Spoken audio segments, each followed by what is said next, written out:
Chapter 1401. Everyone looked at the situation, and the atmosphere became more and more depressing. Lucy was not afraid of Jiang Pingji's stare. He entered the room and asked, "The whole city is on alert. Has the murderer been caught? Don't you know in your heart whether we can catch him or not?" Jiang Pingji asked coldly. Lucy smiled faintly. His eyes were filled with tolerance, as if he was looking at an unreasonable child. "You should go back too. We have work to do tomorrow." Jiang Pingji sent everyone back and ignored Lu Zhao's reluctant and worried gaze. She went straight to Wei Si's room. Lucy followed closely behind her. They walked through the long corridor one after the other. Jiang Pingji opened her mouth. "One of the things I hate the most in my life is being threatened." Lucy put his hands behind his back and said indifferently, "You don't look like it. I thought you would lose control and kill someone. It seems that Wei Si is not that important to you. At least not important enough for you to lose control and lose your mind." Was Wei Si not important enough in her heart? No, it was just because Jiang Pingji was too rational. Jiang Pingji's emotions were all covered up by her calm face. "Are you gloating over my misfortune?" Jiang Pingji rolled her eyes at Lu Shi. Her eyes were filled with undisguised killing intent. Lu Shi said, "I warned you before not to be fooled by your own cleverness and lose the one you love." "What did you say?" The slap in the face came too fast, like a tornado. If they found Wei Si a little later, he would be a corpse now. "I said that guy was threatening me." Jiang Pingji said, "You are the only one who is fooled by his own cleverness." "I am not." Lu Shi said, "You are still stubborn." They talked and entered Wei Si's room one after another. The maid who was taking care of Wei Si had just left with a basin of hot water that was stained with blood. The wound on Zhixiao's body was not left by the so-called assassin. Jiang Pingji looked at Lu Shi coldly. "He did it himself." Lu Shi was shocked. It seemed that he did not hear Jiang Pingji clearly. "He did it himself." Jiang Pingji sat on the side of Wei Si's bed and said, "I've been watching Zhixiao remotely. When he left the mansion, there was no one around him. Apart from him, there was no one else at the entrance of the alley. When I arrived, I didn't sense any other unfamiliar aura either." She glanced at Wei Si and continued, "His wound is also evidence. Whether it's the position of the blade, the marks on the wound, the depth of the wound, or the strength of the knife, all of it shows that he did it to himself. You know, Zhixiao doesn't have the habit of hurting himself." Lu Shi immediately thought of his past experience and couldn't help but feel a chill run down his spine. Could it be that that thing is controlling his body? Jiang Pingji asked. "Other than that, are there any other explanations?" Lu Shi sighed. "That thing is well hidden. If she really wanted to harm the people around you, you wouldn't be able to stop her." Jiang Pingji said, "He's threatening me. This is his warning, and he's testing who my weakness is." He hit the nail on the head. After all, Wei Si was an ordinary person. Jiang Pingji was not afraid of the so-called main body of the system, but he was not. Lu Shi asked, "What do we do now?" As the two of them were talking, Jiang Pingji noticed that something was moving around her feet. The Iron Eater opened its mouth and spat out two objects. They fell to the ground with a crisp sound. Jiang Pingji's gaze froze, and she picked them up. Zhixiao took them off when he was bathing. One was the yin-yang jade pendant she gave him, and the other was the seal given by Zhenren Liuru. "Where's the other seal?" Of course, the Iron Eater didn't understand what she was talking about. It lay next to Wei Si sadly, and couldn't help but stick out its tongue to lick his fingertips. Jiang Pingji looked around and found another seal that Wei Si had consecrated. She found the second seal in Changye, but Wei Si felt that it was a burial object of his ancestors and shouldn't be carried around, so he worshipped it respectfully. She looked at the three small objects in her palm and sighed helplessly. The three objects had the effect of suppressing evil spirits and preventing evil spirits from invading. Jiang Pingji let Wei Si wear them to protect him. Unexpectedly, Lu Shi asked, "What did you find?" Jiang Pingji asked him. "You guessed it? The position of the system's main body, right?" Lu Shi raised one of his eyebrows and said in a low voice, "Wei Si is just one of my guesses." Jiang Pingji said, These three objects have the effect of suppressing evil spirits and preventing them from appearing. It seems that the stray dog was previously trapped in Zixiao's body. Fortunately, it escaped tonight. Before it escaped, it controlled Zixiao's body to injure itself to show off to me. Lu Shi said, that seems to be the case. Jiang Pengji sneered and said, of course, there may be another possibility. Another possibility? Jiang Pengji sneered and said, it was originally hiding in someone else's body and has been secretly looking for my weakness and weakness. Taking advantage of this opportunity, it sneaked into Zixiao's body and caused the so-called injuries to confuse our vision and judgment. Lu Shi raises eyebrows. No matter what speculation it is, it's not a good thing for you. If it was the first possibility, the enemy was in the dark and Jiang Pengji was out in the open, it would be too passive. If it was the second possibility, and Wei Ci was her precious sweetheart, even if she had the god-slaying sword, she wouldn't be able to kill Wei Ci. Even if Jiang Pengji could do it, the system's main body was a spiritual mass without a physical body. Wei Ci's death wouldn't affect it. Jiang Pengji raised her hands and gently tied 2 seals on both sides of Wei Ci's waist. She also put the yin-yang jade pendant on him. No matter what the situation is, it's naturally not a good thing. Jiang Pengji asked him, which one do you think it is? It's hard to say. That guy has always been cunning. Lu Shi said, are you just going to swallow this anger? It was really not her style. Jiang Pengji sneered and pulled out the god-slaying sword. She said, how is that possible? Lu Shi was so shocked that he took a step back. You want to kill me? Jiang Pengji said, of course not. Although I have killed many allies, it was after the end of our cooperation. After that, Jiang Pengji sat down beside Wei Ci and closed her eyes to immerse herself in her mind. In the empty mind, the 2 spiritual masses of the subsystem floated quietly. Sensing Jiang Pengji's arrival, the 2 subsystems woke up at the same time. They were imprisoned by Jiang Pengji and didn't know what was happening in the outside world.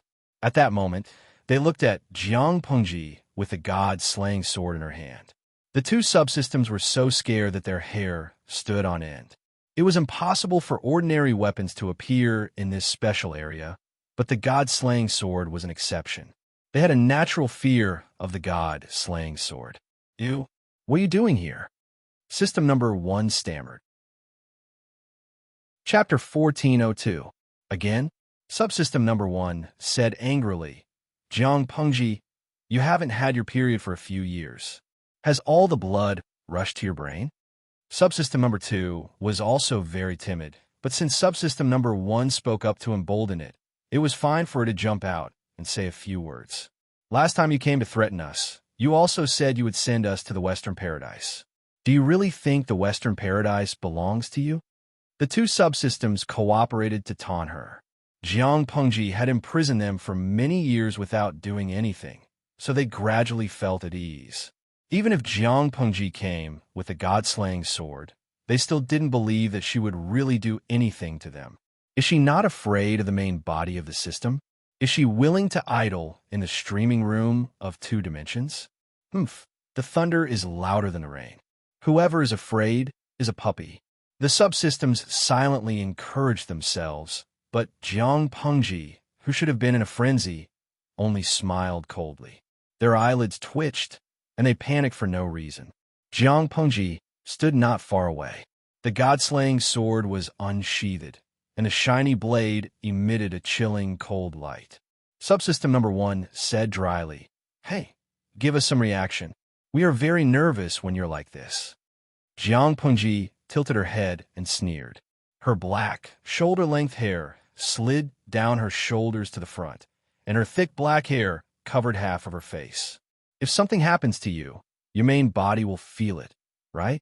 Unlike her usual energetic voice, Jiang Pengji's voice sounded more like rusty, blunt weapons rubbing against each other, and it made one's scalp tingle. The 2 subsystems were frightened by this situation, and they even had the urge to hug each other and shiver to keep each other warm. The 2 subsystems pouted and said, how would we know? If you want to know, why don't you try? Jiang Pengji snorted and agreed. What you said makes sense. Subsystem number 1 was stunned for a moment, and the ominous feeling grew stronger. What did she mean? What did she mean? Heh, of course she meant to kill you. You're crazy. Before subsystem number 1 could scream and struggle to escape, Jiang Pengji had already approached with her sword. The god-slaying sword, which was usually ordinary, actually glowed with a faint blue light, and it pulsed with a strange, chilling energy. This strange energy did not have much effect on ordinary creatures, but it was fatal to virtual creatures that were a combination of pure energy and spirit. Subsystem number 1 was only a part of the main body. Even the main body of the system did not dare to go head-on with the god-slaying saber, much less little slice. I don't care what the so-called main body of the system wants to do or what he's plotting against me. Whether he wants to steal my work or take my life. I don't care. I'll just deal with whatever comes my way. Of all the things he shouldn't have done, he shouldn't have touched one of my people, and he should have never touched one of them. Jiang Pengji pulled her sword back and realized that system number 1 did not dissipate as she had expected. The concentrated spiritual energy turned into thousands of rays of blue light and was devoured by the god-slaying sword. A part of the tattered totem appeared on the blade that was originally shiny and clean. She glanced at him and sneered. That plain patrol merchant had given him the god-slaying saber because he wanted to make use of it. The god-slaying saber didn't kill subsystem number 1 completely. Instead, it erased its mental wave and absorbed its mental energy. System number 2 saw it and roared in a shrill voice. Jiang Pengji, what did you do? She actually did it? Jiang Pengji glanced at it and said coldly, this saber has been tampered with. It seems to only be used to imprison. It doesn't seem to make a difference whether you're in prison here or in the saber. Why are you acting like this? Can't you see your friends later? Imprison my ass. System number 2 roared in despair. You don't know anything. The god-slaying saber did not completely kill system number 1, but it erased its independent consciousness and absorbed all the pure spiritual energy that had been stripped away. This explanation was a little complicated, so let's use a simple example. Subsystem number 1 was a living person with self-consciousness. The god-slaying saber wiped away its self-consciousness, beat its soul back to its most primitive form, and absorbed it. Jiang Pengji looked at its reaction, and her gloomy mood improved a little. Your reaction is so intense. It seems like the god-slaying saber's damage to system number 1 is more serious than killing it directly. System number 2 suppressed the answer that slipped out of its mouth. Jiang Pengji's guess was correct. There's no hurry. I'll reunite you with it now. She sneered and drew her saber. The blue light on the saber was more dazzling than before. It swallowed system number 2's screams in an instant. When the god-slaying saber absorbed system number 2, Jiang Pengji examined the saber with rapt attention and found that there was an additional pure spiritual energy inside. Apart from this pure spiritual energy, she also found a faint white fog-like object nearby. There was an extremely thin tube between the two, like a straight straw. The white fog-like object was trying its best to absorb the spiritual energy through this tube. Every time it absorbed, the white fog-like object would tremble and make a weak bang sound. She studied it for a while, but did not make any progress, so she simply withdrew from the mental brain domain. Jiang Pengji suddenly opened her eyes. She acutely smelled that the smell of blood in the air had increased. After a while, she heard Lu Shi's rather helpless voice. If you're awake, why don't you come and take a look? There's something wrong with your little lover. Jiang Pengji shuddered and hurriedly asked, What's wrong with Zixiao? Wei Xi's face was much paler than before. Large beads of sweat appeared on his forehead. The sweat rolled down and wet the pillow. He looked like he was in extreme pain. If Lu Shi had not pressed him down to prevent him from moving, the wound that had just been bandaged would have burst open again. I don't know. Not long after you close your eyes to meditate, he almost jumped up like a carp. Lu Shi had just finished speaking and could not help but complain. This person looks like a woman, but he's still a man. He's much stronger than ordinary women. Jiang Pengji asked Lu Shi, and then he vomited blood. Didn't you see that half of his face was covered in blood? He looks like he's possessed. As he spoke, Shi leaped over and sat on Wei Si's body, holding his limbs down. Jiang Pingji glanced at his posture and resisted the urge to stab Shi. I just killed 2 system clones. The main body had a premonition. He couldn't touch me, so he targeted Zixiao. Shi suddenly reacted and said in surprise, "So, that guy is now on Wei Si's body." Jiang Pengji rolled her eyes at him. "If that's not the case, why would I hang all 3 things on Zixiao? The 2 seals and the yin-yang jade pendant could all imprison the main body of the system." Jiang Pengji was planning to close the door and beat the dog. Shi broke into a cold sweat. Chapter 1403. Jiang Pengji said, "He can't kill Zixiao. If he can't kill him, then he can do this?" Shi said, "Be careful. He's too smart for his own good. If he can't even kill Wei Si, how can he keep his dignity as a god?" Being in a relationship with Jiang Pengji was like forming an alliance with her. He had to be mentally prepared to be killed by her at any time. Shi suddenly sympathized with Wei Si. It was fine if he was unlucky, but how could he be so blind that he fell for such a woman? "You don't understand. It's better for the main body to choose someone else than Zixiao." Shi wanted to ask more, but Jiang Pengji said, "I'm going to settle the score with that thing. Be filial to him. If anything happens to him, don't blame me for disregarding the father-daughter relationship and killing you." Shi was speechless. Asterisk, asterisk, asterisk, asterisk. In any case, the father and daughter have been filial for so many years. How could they suddenly fall out with each other? Couldn't they have some father-daughter friendship? "What are you going to do?" Shi forced himself to calm down. Jiang Pengji said, "The main body of the system has no physical body. In theory, it can only rely on special carriers, such as the yin-yang jade. But I've confirmed that the yin-yang jade that I gave Zixiao is not the carrier of the main body of the system. If I can't find its carrier, this operation won't kill it, but it's good to collect some interest. I'll invade Zixiao's spirit later to find the main body of evil." Jiang Pengji sat down with her sword and closed her eyes. Shi's eyes widened not long after. What did he see? He saw a slender and voluptuous mature woman in a neat military uniform appear next to Jiang Pengji. She seemed to see him too. She nodded slightly and turned into a ball of blue light that disappeared between Wei Si's eyebrows. After a while, Wei Si, who was struggling unconsciously, calmed down. Shi was relieved. At the same time, Jiang Pengji's spirit body passed through a thick fog. She faintly saw a bright, but not dazzling light coming from ahead. After crossing this layer of light, the originally chaotic and empty scene immediately turned into a bustling market. Jiang Pengji frowned. "Is this Zixiao's spiritual brain?" She turned and jumped onto a nearby building. With a light tap of her toes, she left the bustling market with a few leaps and ran toward the familiar scent. Jiang Pengji took a few glances and determined that this was Wei Si's past life, or rather, the most precious memory in his heart. Everyone had their own mental brain region. Every mental brain region was a virtual world, and it was also a reflection of one's inner world. Jiang Pengji's mental brain domain was very simple. It was filled with active mental energy, monotonous and boring. However, it was different for Wei Si. This was the first time she had seen such a vivid and exquisite mental virtual world. Jiang Pengji could do that too, but she couldn't mimic the smell of sunlight as well as Wei Si could. After all, she was a martial artist who valued violence above all else. She could fight, but she had no artistic talent at all. "Why are you leaning on the wall of my house?" As she was lost in thought, Jiang Pengji heard the soft voice of a child coming from under the wall. Jiang Pengji was surprised. She looked in the direction of the sound and found a fat boy with tears on his face sitting in the corner of the wall. "Are you talking to me?"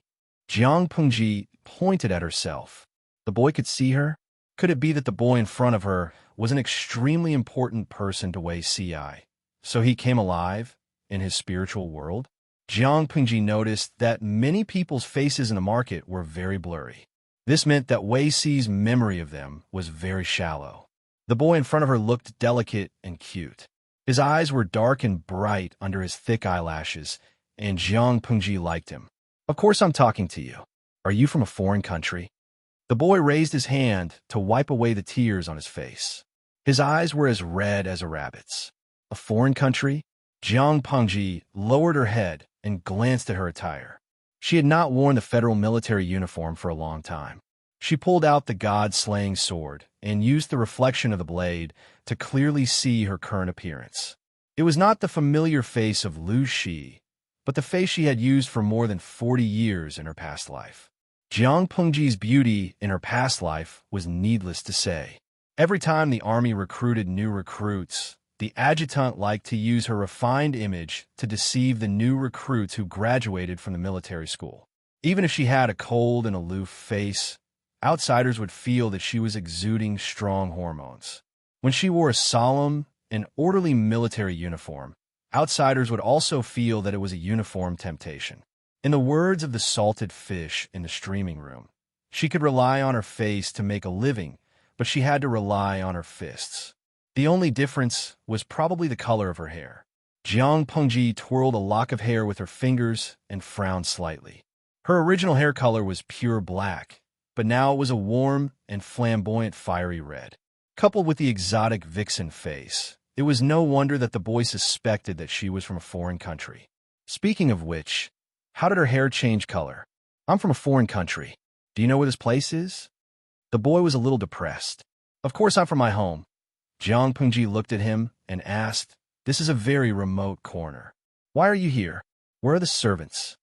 The boy's attire seemed simple, but it was made of fine silk.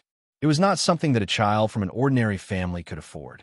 She did not know which of her words had touched the boy's sore spot, but he actually cried again. Jiang Pengji could only carry him and comfort him. The boy was not afraid of strangers. Instead, he felt that Jiang Pengji made him feel very warm and at ease. Who was Jiang Pengji? If she wanted to get information out of someone, she would definitely be able to get information out of the coffins that the person's ancestors were sleeping in, let alone a boy. Jiang Pengji won the boy's trust with a few words. The boy's nickname was Fushou. He had just celebrated his 4th birthday a while ago. His father named him Kong. That day was the memorial day of the boy's mother, a concubine in the backyard who was not valued at all. The boy saw that his father did not pay any attention to the memorial day of his mother at all. He went to the palace early in the morning to teach the princess's studies. He felt very sad. He held a piece of silver in his hand and planned to sneak out of the manor to buy some offerings for his mother so that she would not be too lonely in the underworld. Who knew that he was small and weak? Even if he secretly got rid of the servants, he could not leave the manor. He spent a long time piling up a few stones. When he stepped on them, he could not reach the wall of the courtyard. Instead, he fell down. That was why he cried for a long time until Jiang Pengji appeared on the wall. Why don't I bring you to buy it? Jiang Pengji touched the boy's head. So this was Fushou. He worshipped his birth mother on the memorial day. Wasn't this child afraid that his real mother would spank him? Jiang Pengji took Fushou out of the manor and bought paper money, candles, and fruits for the memorial. She looked at him hugging the basket in satisfaction and found it funny. Fushou's birth mother was just a concubine. Her memorial tablet was not qualified to be placed in the ancestral hall. It could only be placed in a small courtyard in the corner of the manor. Jiang Pengji was smiling as she watched the boy burn paper money for his birth mother when a flurry of footsteps came from outside. She turned over and leaped onto the beam of the roof. The door suddenly opened. Fushou, the man who came in, was obviously anxious. Seeing that the boy was squatting on the ground, he suddenly heaved a sigh of relief. Father, father! The boy was so scared that he stood up and hung his head aggrievedly. Without waiting for the man to say anything, the girl, who was about 10 years old, raised her eyebrows and said with a smile. Chapter 1404. Grand Tutor, Zixiao. Jiang Pengji secretly looked down and saw Wei Ci, who was much more mature. Wei Ci looked like he was in his 30s. He had the charm of a mature man. He was dressed in a blue scholar's robe and had a tall and straight posture. His dark eyes were still familiar to her. But Wei Ci had grown a beard, and his beard was neatly trimmed. Although it was not thick and did not look sloppy, it covered up some of his beauty. He looked more mature and serious, and less youthful and energetic. For Jiang Pingji, who had a strong preference for good looks, she still liked the fair and beardless Wei Si. Was so good about having a beard. It was easy to dirty the corners of one's mouth when eating, and it was troublesome to clean up. It would stab when they were intimate. Jiang Pengji squatted on the beam and muttered to herself. The three people below did not seem to notice her. They talked on their own. Fusho was anxious and fearful. When he heard a familiar voice, he suddenly raised his head and looked at the girl with tears in his eyes. He bowed to the girl with a sobbing voice. Fusho pays his respects to Her Highness. The girl smiled gently. You don't have to be so polite in private. Was Fusho paying respects to his birth mother just now? Even if she was dressed in luxurious clothes and had a high status, she was like a cute and gentle big sister next door. Fusho was immediately cured. Fusho nodded with grievance. His little face was miserable, and his white and fat fingers were twisted into a ball. Without his father's permission, he went out of the manor to buy offerings for his lowly birth mother and burned them in the courtyard. It was a big taboo. Now he was caught red-handed by the crown princess, who was visiting. Fusho did not know how angry his father would be. Fusho was young, but he was emotionally sensitive. Just from his servants in the manor avoiding his birth mother like snakes and scorpions, he knew that his father did not like his birth mother. He did not even remember the day of her death. He did not want his birth mother to be lonely in the underworld, but he did not want to be hated by his father. He was in a dilemma.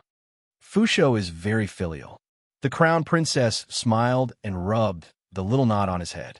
She said gently, "It's nothing to pay respects in private. However, there are many ways to express filial piety.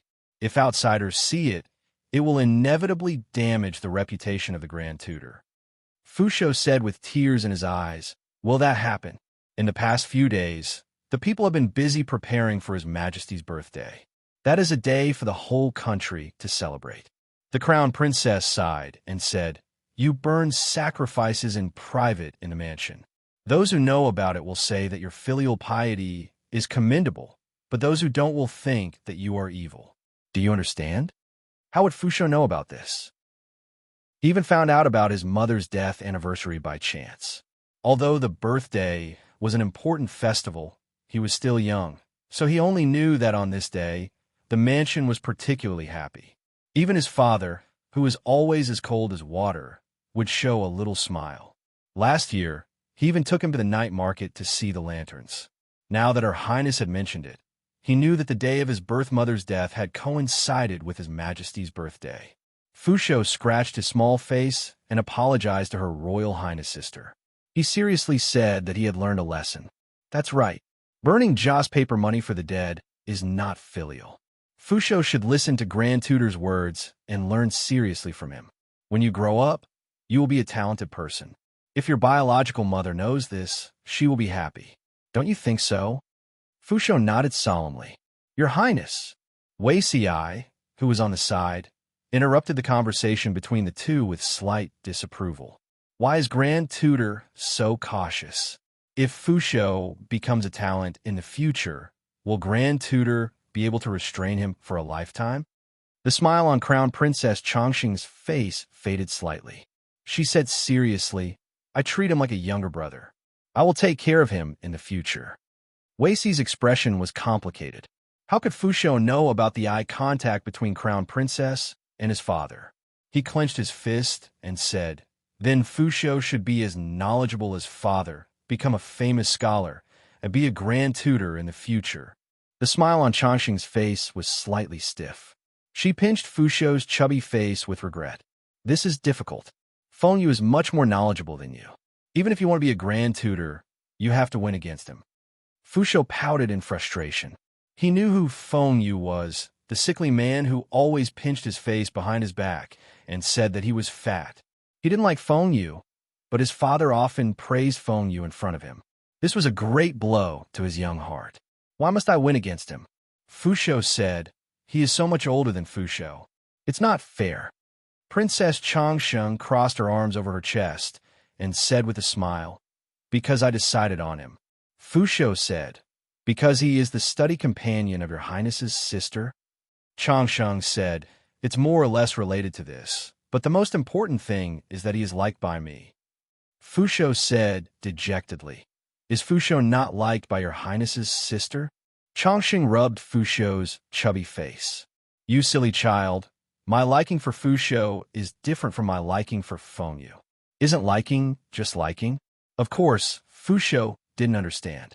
The only two people who understood couldn't say anything. They could only wear a cold smile on their faces at the same time. Wei Xi secretly planned to settle the score with Feng Zhen. How did he teach his son? How old was his highness this year? Jiang Pengji planned to provoke Wan Xiao, or later, and strangle Feng Zhen's pocket money, so that he would completely become a sadhu. Chongqing smiled and coaxed Fusho. She asked Wei Xi to take Fusho to change into clean clothes and prepare to go out to play. Her Majesty was born on the Flower Festival, so the day of her birth coincided with the festival. There were many and lively activities among the people. It was one of the most lively festivals of the year. Can you come down now? After coaxing Wei Xi and Fusho away, the smile on Chongqing's face suddenly disappeared. She looked straight at the beam. Jiang Pengji jumped down gracefully.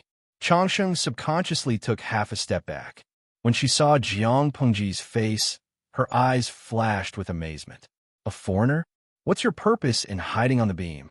Her facial features were different from the Central Plain style. She had flamboyant, fiery, red hair on her head. It was like a bonfire on her head. She didn't have to look to know that this was not the appearance that a person from the Central Plains should have. Chongqing wanted to ask in detail, but she suddenly saw the god-slaying sword on her waist. She couldn't help but be furious. A thief who trespassed into the palace. It was one thing to steal things, but to steal from the head of a country. This foreigner was very bold. Without another word, Chongqing wanted to make a move. The guard guarding outside the house also rushed in. Jiang Pengji, of course, fled immediately. Chongqing was young, but her martial arts were extraordinary. However, her skills were not enough. Jiang Pengji fled. Chongqing stared in the direction she escaped with a complicated gaze. Send people to block the various city gates. Once you find this red-haired foreigner, capture him immediately. If he resists, kill him without mercy. Her appearance was so striking that she could be recognized wherever she went. She actually sneaked into the palace to steal her mother's sword. This thief was extremely bold. Fusho greets Her Majesty. By the time Chongqing ran to meet up with Wei Xi and the rest, she happened to see Fusho bowing with all his might and almost fell forward. The Her Majesty that Fusho spoke of was a rather beautiful woman. She looked like she was in her early 30s. She smiled and supported Fusho. She lifted him up and weighed him. Fusho shyly covered his face with his chubby hands. Fusho can walk by himself. Chapter 1405. Chongqing. She really did not want to admit that the woman who looked like a human trafficker was her mother. Mother, God-slaying. Chongqing stepped forward and was about to salute when she suddenly saw the long saber worn by the woman's waist. A trace of astonishment flashed across her eyes. Two God-slaying sabers? Could it be that the foreign woman did not steal her mother's saber and she misunderstood? That was true. The palace was heavily guarded and her mother was strong. It was almost impossible to break through the layers of obstacles and steal the god-slaying saber. What's wrong? The woman asked her with a smile. Chongqing recounted everything that had happened just now in great detail and said with slight embarrassment, I was reckless and almost caused an unjust case. It's good to know one's mistake and correct it. Just send someone to withdraw the order. If you meet him, send someone to give him some silver as compensation. Chongqing whispered. The four of them got on the carriage. Wei Xi took the initiative to put a curtain hat on the woman's face. Fusho sat on the woman's lap. He seemed to be very used to this kind of intimate interaction. He asked with a smile, Your Majesty, where are we going? The flower festival is also a birthday. We're going out for a spring parade and have fun with the people. The woman smiled and said, Does Fusho not like to go? Fusho pursed his lips and said, Of course not, but his eyes wandered and looked pitifully at Crown Princess Chongqing, as if asking if he could say it. Chongqing said, Today seems to be the death anniversary of Fusho's birth mother. He is very filial. I am afraid it is not good for him to play freely. The woman's expression froze for a moment. I see. Fusho is very filial. Touching the small knot on Fusho's head, Fusho showed a shy smile. For him, His Majesty's praise was as precious as his father's. One sentence could make him happy for a long time. There were many tourists outside. Wei Si and the others were dressed plainly. The woman and Changsheng wore a curtain hat to cover their faces. No one discovered their identity. Fusho insisted on walking on his own. He held the woman in one hand and Wei Si in the other. He ran 2 steps with a smile and suddenly jumped up. Fly! Changsheng followed a step or 2 behind the 3. Watching Fusho swing, she could not help but curl her lips and say, "Childish." Fusho didn't hear her words and continued to play. The 2 adults were also happy to cooperate. The woman looked back at her daughter and said with a smile, "Changsheng wants to try too?" Changsheng looked at her mother, the grand tutor, and herself. She coldly rejected this unreasonable suggestion. Although she was still young, she had grown very quickly. She was almost as tall as a 13 or 14-year-old boy. With his height, how could he imitate Fusho, who was fat and short, to play on the swing? The 4 of them were like an ordinary family taking a stroll in the spring. When they were tired, they sat on the ground and tasted the food they had prepared early in the morning. Fusho would eat independently, but he was not skilled. He often smeared food residue on the corner of his mouth, and the woman tirelessly helped him wipe it. Changsheng looked at the 2 of them with mixed feelings until she handed over a handkerchief that emitted the fragrance of honey locust. "Grand Tutor!" Changsheng called out in slight embarrassment. Wei Si could not help but smile. He picked a few of Changsheng's favorite foods for her. "Grand Tutor, I am no longer a child." Although he said so, his actions were honest, and he didn't hesitate to eat. The Grand Tutor's culinary skills could crush the royal chefs. "In my eyes, Your Highness is always a distance away from adulthood." As soon as he finished speaking, Fusho also noticed the situation. He shouted and opened his mouth. "Fusho wants it too, no. The Grand Tutor prepared it for me. Why are you snatching it?" Changsheng finished the plate in 2 or 3 bites. Fusho saw the situation and immediately gave up. Hum, hum, hum. Hum, carrot, hum. Her Highness's sister could not argue with him. The family of 4 was eating. Changsheng caught a glimpse of a fiery red color from the corner of her eyes. Her gaze froze. "That foreigner is here too?" The woman asked in surprise. "Foreigner? Which one?" Changsheng pointed. Sure enough, she saw a voluptuous and strangely dressed woman leaning on the treetop with her arms crossed. While they were looking at Jiang Pengji, she was also looking at them. The knife in her arms is really similar to the god-slaying knife. No wonder you mistook it. The woman saw Jiang Pengji's face. She had no other reaction except for some admiration. Fusho was stunned for a moment. He suddenly said, "This big sister helped Fusho just now. If she had not carried him over the wall to buy offerings, it would have been impossible for Fusho's small body to climb over the wall and leave the manor." Among the 4 people, only Wei Si's reaction was slightly strange. His expression stiffened for a moment, but this strangeness was fleeting. It was difficult to see with the naked eye. If Jiang Pengji's observation was not excellent, she might have missed it.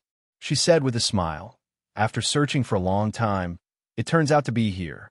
You stayed in Zixiao's spiritual world and disguised as him. You're obviously bullying him because he doesn't know how to use his spiritual energy to fight back, right?" Without waiting for Wei Si to say anything, Jiang Pengji directly pulled out her knife and rushed down from the tree. The blade went straight for his face. The woman and Changsheng at the side saw the situation and were horrified. They seemed to want to stop her. Jiang Pengji's expression was slightly cold. She shouted at the 2 of them, "Get lost. Don't ruin my plan." As soon as she finished speaking, the originally lively place instantly became silent. The surrounding tourists turned into smoke and disappeared without a trace. Only Jiang Pengji and Wei Si were left. Her blade did not have the slightest hindrance. She slashed at Wei Si's vital parts. It was obvious that she wanted to kill him. Wei Si's expression changed drastically. He barely managed to dodge the blade of the god-slaying knife. "This is Wei Si. You want to kill him too?" Jiang Pingji spat and said disdainfully, "An 18th-tier imposter wants to be on par with my Zixiao. You're just standing there, and I can smell the strong scent of an imposter. If I don't kill you, who should I kill? Do you really think you can impersonate me by wearing Zixiao's face?" Wei Si's expression could not help but twist. When he saw Jiang Pengji's flamboyant red hair, his expression instantly darkened by 7 or 8 degrees. It was comparable to a constipated face. "I say, can you not make such an unsightly expression with Zixiao's face?" As she spoke, Jiang Pengji's attacks came like a storm. This was Wei Si's spiritual realm. She and the imposter in front of her were considered outsiders. Their movements would be restricted. Under such circumstances, they could only use force to fight. The imposter gritted his teeth and said, "You're indeed a child of the Jiang family. You're actually not dead yet." Jiang Pengji was stunned. "What do you mean?" The imposter refused to speak. Jiang Pengji was relentless. As the two of them fought, the imposter realized that something was wrong. He became more and more gloomy. "You feel it, don't you?" Jiang Pengji sneered. "Zixiao is an ordinary person, but his spiritual realm is exceptionally strong. It's almost comparable to your peak state. You could have chosen anyone, but you chose Zixiao. Aren't you courting death?" The imposter was stubborn. "That's impossible." Chapter 1406. With every word Jiang Pengji said, the imposter's face darkened. The mental brain of an ordinary person was very weak. He could tear it apart with a wave of his hand and cause irreversible mental damage to the original owner. Wei Si's mental world was rather stable. It was like a sturdy cage that prevented creatures from breaking out of it. Even if Wei Si had been reborn, his mental brain was at most slightly stronger than an ordinary person's, but it was not to this extent. What did this look like? It was like a trap that had been set long ago, waiting for the prey to take the bait. It was obvious who was the hunter and who was the prey. "Do you think you can kill me?" Seeing this, the imposter revealed a sinister smile. "How will you know if you don't try?" Jiang Pengji was not affected at all. Her god-slaying saber swept dangerously past the imposter's neck, leaving a long, bright red line. This injury was only slightly more serious than a mosquito bite on an ordinary person, but the imposter felt as if she was being burned by a raging fire. Her face quickly turned pale. "Bastard of the Jiang family." The imposter gritted her teeth and said, "If I had known this would happen, I would have killed them all back then." Jiang Pengji's eyes flashed dangerously after she heard this. She did not care about her background, but it did not mean that she would not get to the bottom of it if there was a hidden story. "This is the second time you've mentioned the Jiang family. What do you mean? Did it mean that the imposter in front of her came from the same world as her?" Seeing that Jiang Pengji's attack was slightly less aggressive, he smiled maliciously. "What do I mean? I mean, I'll kill your entire family." "What?" Jiang Pengji looked a little stunned. Her entire body froze for a moment. There was a flaw. The imposter was overjoyed. She switched from defense to offense and attacked Jiang Pengji's vital point. Unexpectedly, this was a flaw that Jiang Pengji deliberately revealed. Not only did she not let the imposter succeed, but she also flipped the handle of the saber. The blade pierced through the imposter's hand from top to bottom and stabbed it into the ground.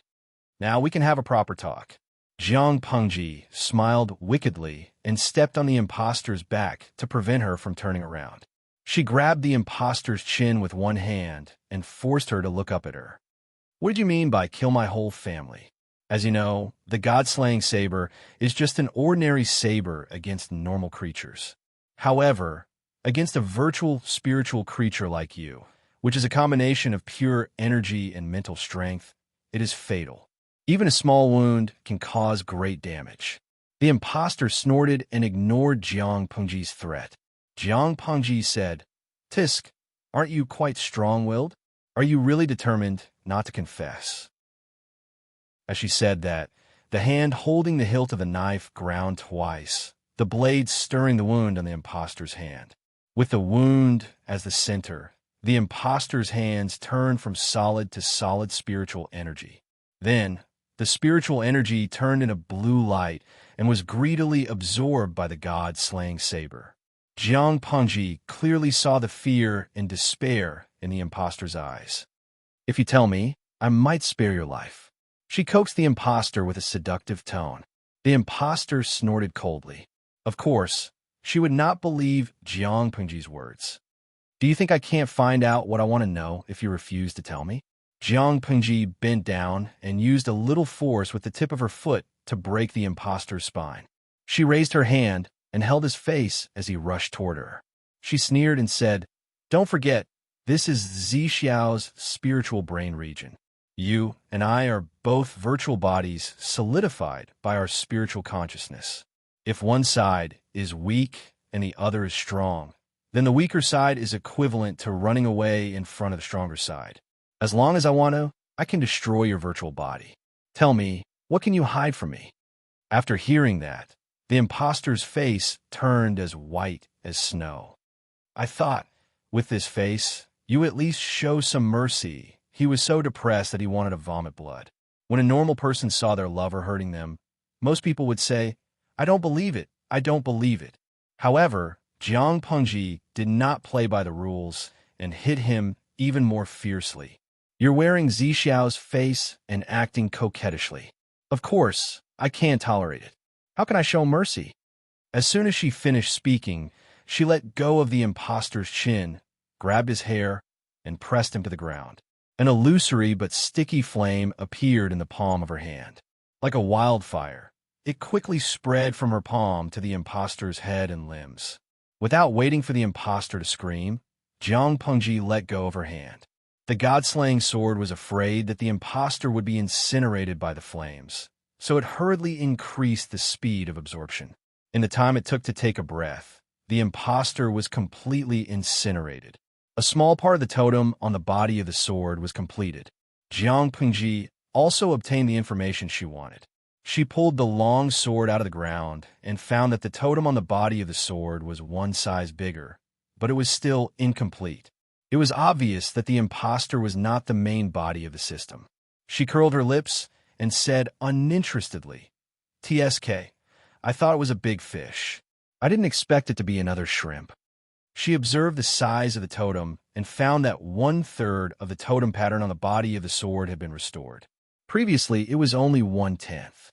Although it was a shrimp, this small shrimp was fatter than the 2 systems that Jiang Pengji had killed. "I felt that something was wrong when I didn't find the special carrier that the system was attached to. I didn't expect it to really be sliced. The system was really arrogant. It had sliced itself so many times in a row. Wasn't it afraid of being divided?" Jiang Pengji hurriedly absorbed the information she wanted. Her expression became gloomy. She had never thought that the mystery of her past life would be revealed in this life. However, all of this was no longer important. "It's more important to find Zixiao first." Jiang Pengji sheathed the god-slaying sword and hung it on her waist. Because of the commotion just now, all the living people in the spiritual world had disappeared. Only she and the architectural landscape were left. Where was Wei Ci at this moment? Not long after Jiang Pengji killed the imposter, he woke up from the long darkness. He raised his hand to touch his hands, feet, and chest. His expression was a little blank and absent-minded. If she remembered correctly, he seemed to have been injured before he fainted. Just as she was wondering, an unfamiliar female voice came from afar. "Zixiao." Who was calling him? Wei Ci sat under a tree. It took him a lot of effort to stand up with the help of the tree trunk. Just as he was about to see who it was, a red light flashed in front of his eyes. The newcomer threw him to the ground in a bear hug, almost causing him to lose his breath. The two of them rolled on the ground twice in a sorry state. "My lady, please conduct yourself with dignity." Although Wei Ci did not see the other party's face clearly, the two of them rolled on the ground twice. The other party's gender was already exposed. "Ah, Zixiao, you're so heartless. You actually asked me to conduct myself with dignity. When have I not conducted myself with dignity?"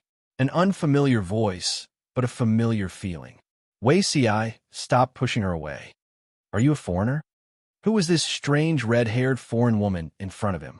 Jiang Pengji sat on top of him. She raised her hand to push aside her messy red hair and moved closer to him. The tip of her nose was against the tip of her nose, and her eyes were slightly narrowed. She bent her index finger and hooked the front of his shirt, revealing her smooth and delicate collarbone. She smiled and said, I've changed into a disguise. Zixiao, you can't recognize me? There were 4 people in the family, but 3 of them said she was a foreigner. What happened to loving her soul and not her appearance? Chapter 1407.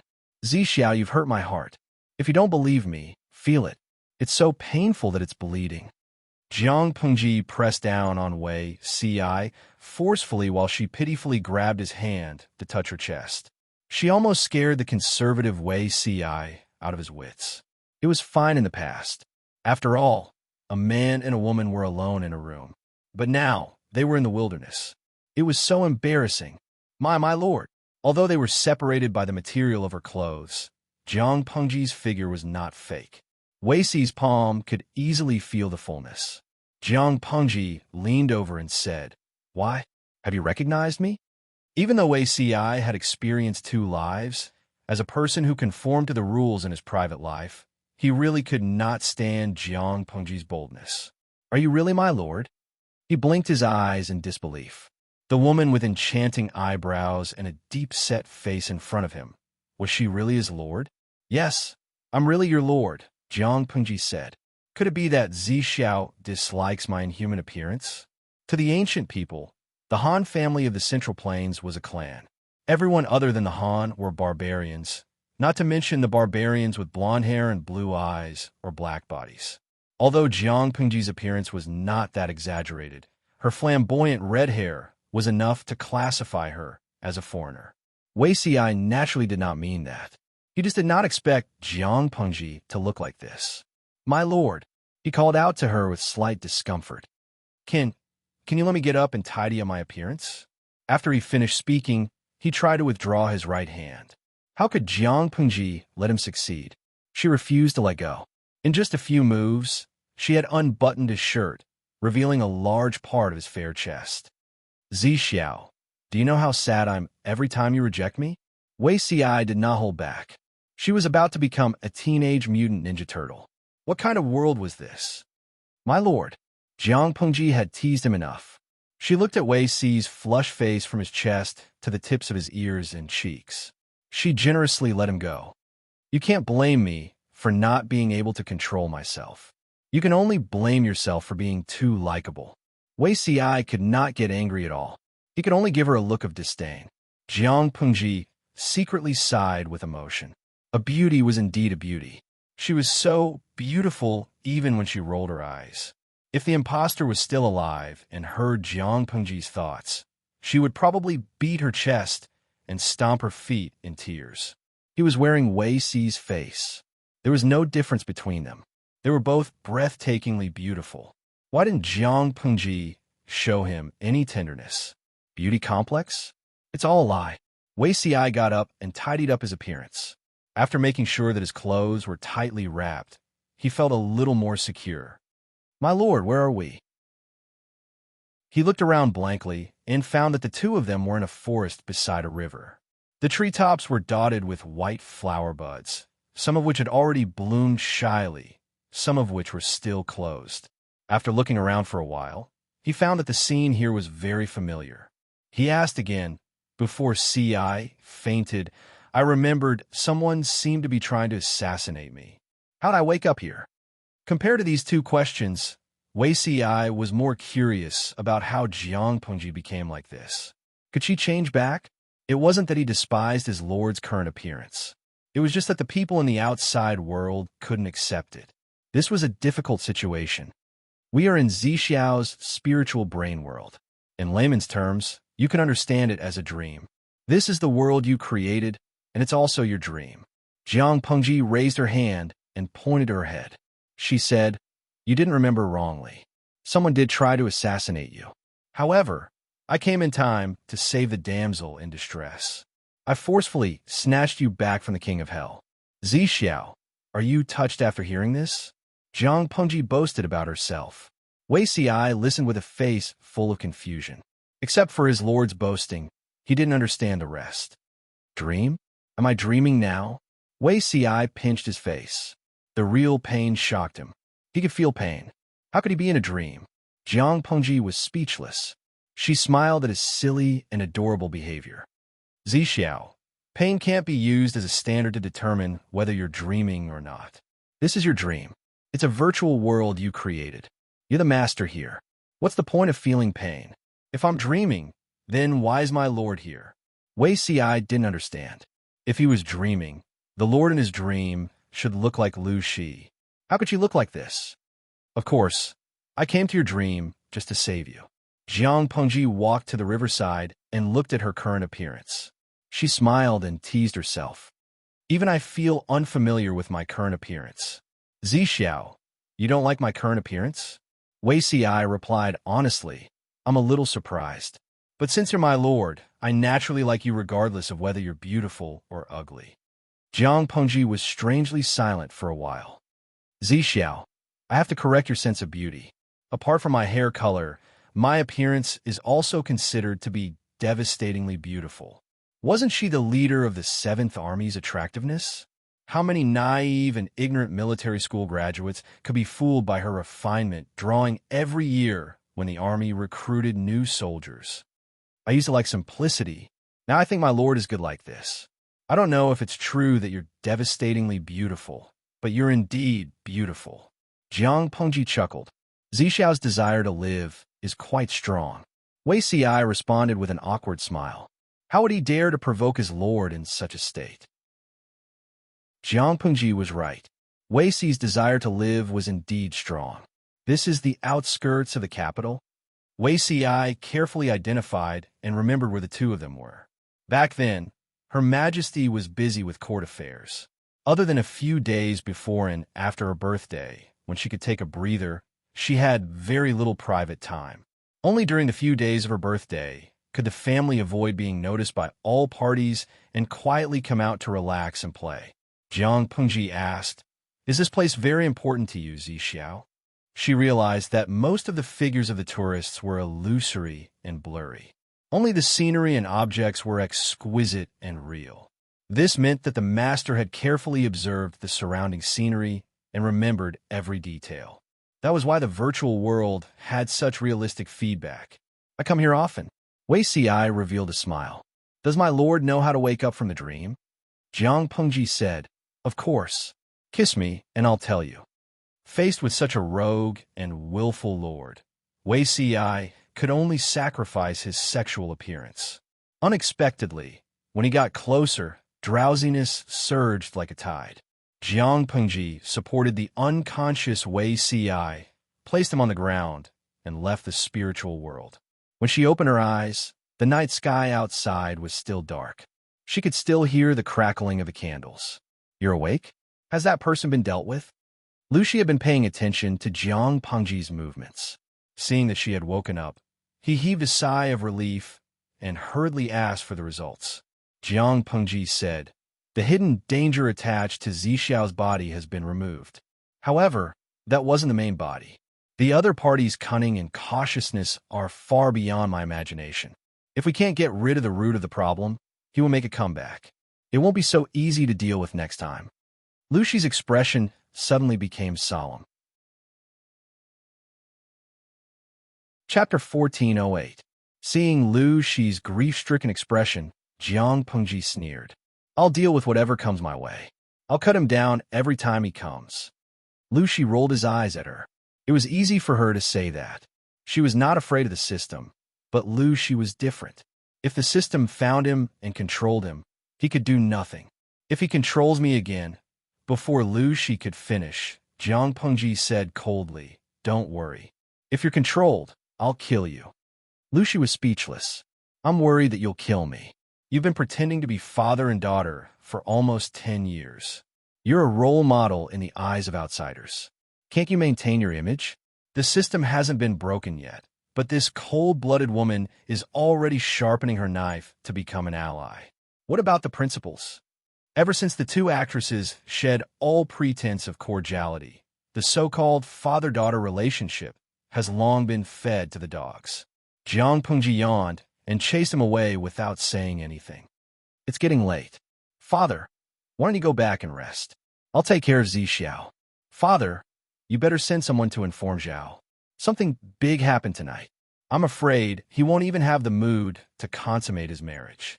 Lu Shi then remembered that it was Lu Zhao's wedding night. Jiang Pengji teased him. You didn't see the look in Zhao's eyes before he left.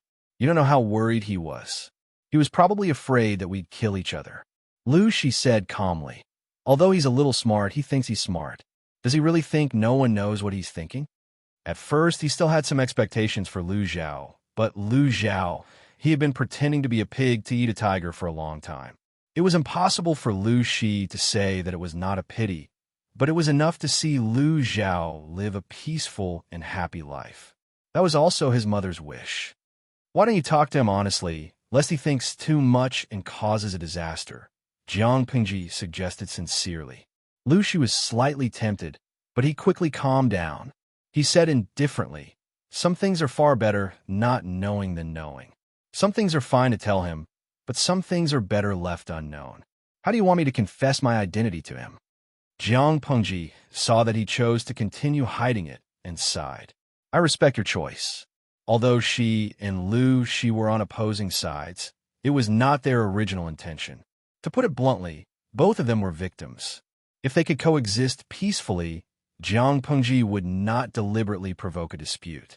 By the way, remember to give Zhao a warning and make him obediently hand over the management rights to his wife. Jiang Pengji thought of something and said with a toothache, this guy spends money lavishly. Now that he's married, he can't be like that. If he didn't let his wife control him a little, he was really worried that the couple would spend extravagantly at the beginning of the month, and at the end of the month they would rely on the Northwest to pass the days. Even if he has a big family business, he can't afford to squander like this.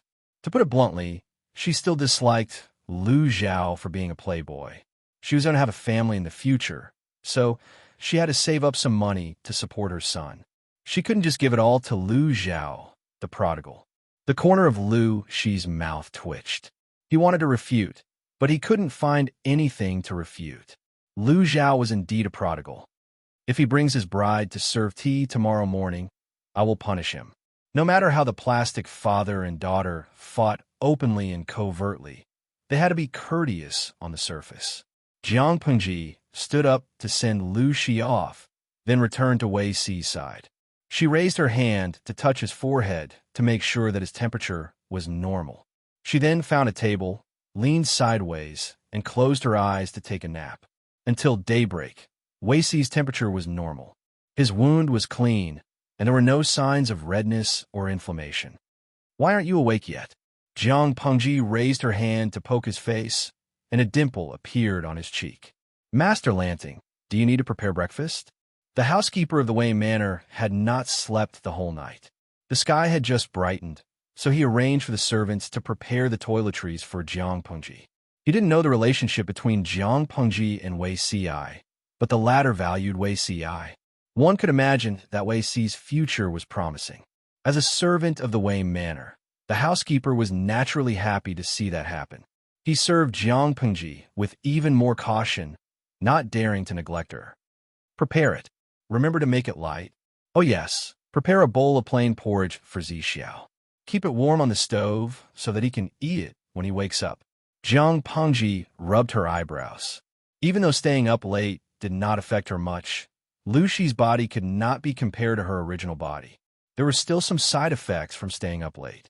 She said, Housekeeper, ask the doctor to come and see when Zixiao will wake up. Other than lazing around in bed occasionally, Jiang Pengji's schedule had always been stable. She got up, dressed, and washed up. She sat in the hall, waiting for the servants to serve breakfast. She also opened a streaming room to say hello to salted fish. She had maintained this habit for nearly 10 years. She was not used to the sudden loss of the streaming room. Sigh, it's fine if you're not used to it. All good things must come to an end. We'll have to say goodbye sooner or later. Jiang Pengji murmured softly. She felt some regret and nostalgia, but she did not regret it. If there was anything wrong with Salted Fish, it should be that she did not inform the audience in the streaming room in advance. Who knew how they would feel when they were excited to fight for a spot in the streaming room, only to be shocked to find that the streaming room was gone? Oh, they would most likely explode. All the major media platforms would collapse at the same time. Jiang Pengji was about to pick up her chopsticks to eat breakfast when she heard a ding sound in her ear. Ding! Your system has been restored to factory settings. Unreasonable information has been deleted. Reset automatic settings. Please do not cut off the power. Jiang Pengji did not pay attention and broke her chopsticks. Damn it, could this system not be so persistent? She tried hard to ignore the voice in her head. She calmly asked the servant for a new pair of chopsticks. Just as she was about to eat her chopsticks, the voice said again, "There is an error in the system settings. Host, please wait patiently for the investigation." The investigation took the whole morning. Jiang Pengji was about to eat lunch when it hurriedly gave a new response. System investigation completed. The new system is online. Host, please pay attention to the various updated contents. Jiang Pengji tried to find the noisy system and found that it was attached to the god-slaying saber. Its breath had changed. She fumbled for a while and finally knew how to open the so-called new system. The new system was very different from the old system. The first thing that popped up was not the streaming interface, but a vertical list of friends. There was only a gray profile picture in the list. The rest was empty. This friend's note was also interesting. The ID was your Abba. Jiang Pengji was speechless. She did not care about this friend and turned to look at other places. Finally, she found the button to start the streaming. She clicked on the streaming room. There was a moment of pause on the entire screen. Countless red and blue bullet screens floated across the wide, super clear screen. Chapter 1409. Tudu Faccio. What happened to the streamer? Why did the streaming room suddenly disappear in the morning? All the media platforms were in an uproar. The poor programmers on Weibo couldn't save the collapsing backstage, even after sacrificing a few programmers and their bosses. Lao Siji Lianmeng. That's scary. I can't find the streaming room. And it suddenly reminded the streamer to start streaming. The viewers on the red bullet screen chattered nonstop, and the viewers on the blue bullet screen did not want to be outdone. The 850,000 viewers in the streaming room were divided into two groups, and there was basically no sight of the past. Panda Bao Bao. Streamer, you're finally back. I miss you so much. Samiran's diehard fan. When the streamer unifies the country, I will not forget to tell my father. Gubianzi Company. Fortunately, you're finally back. The streaming room is still here, and the streamer is still here. They promised to accompany Jiang Pengji to ascend to the supreme level and enjoy the beauty of the country. How could they give up halfway? When they saw Jiang Pengji return, they hugged each other and cried bitterly. Jiang Pengji felt a headache coming on. After a while, a certain salted fish said, "It's so strange.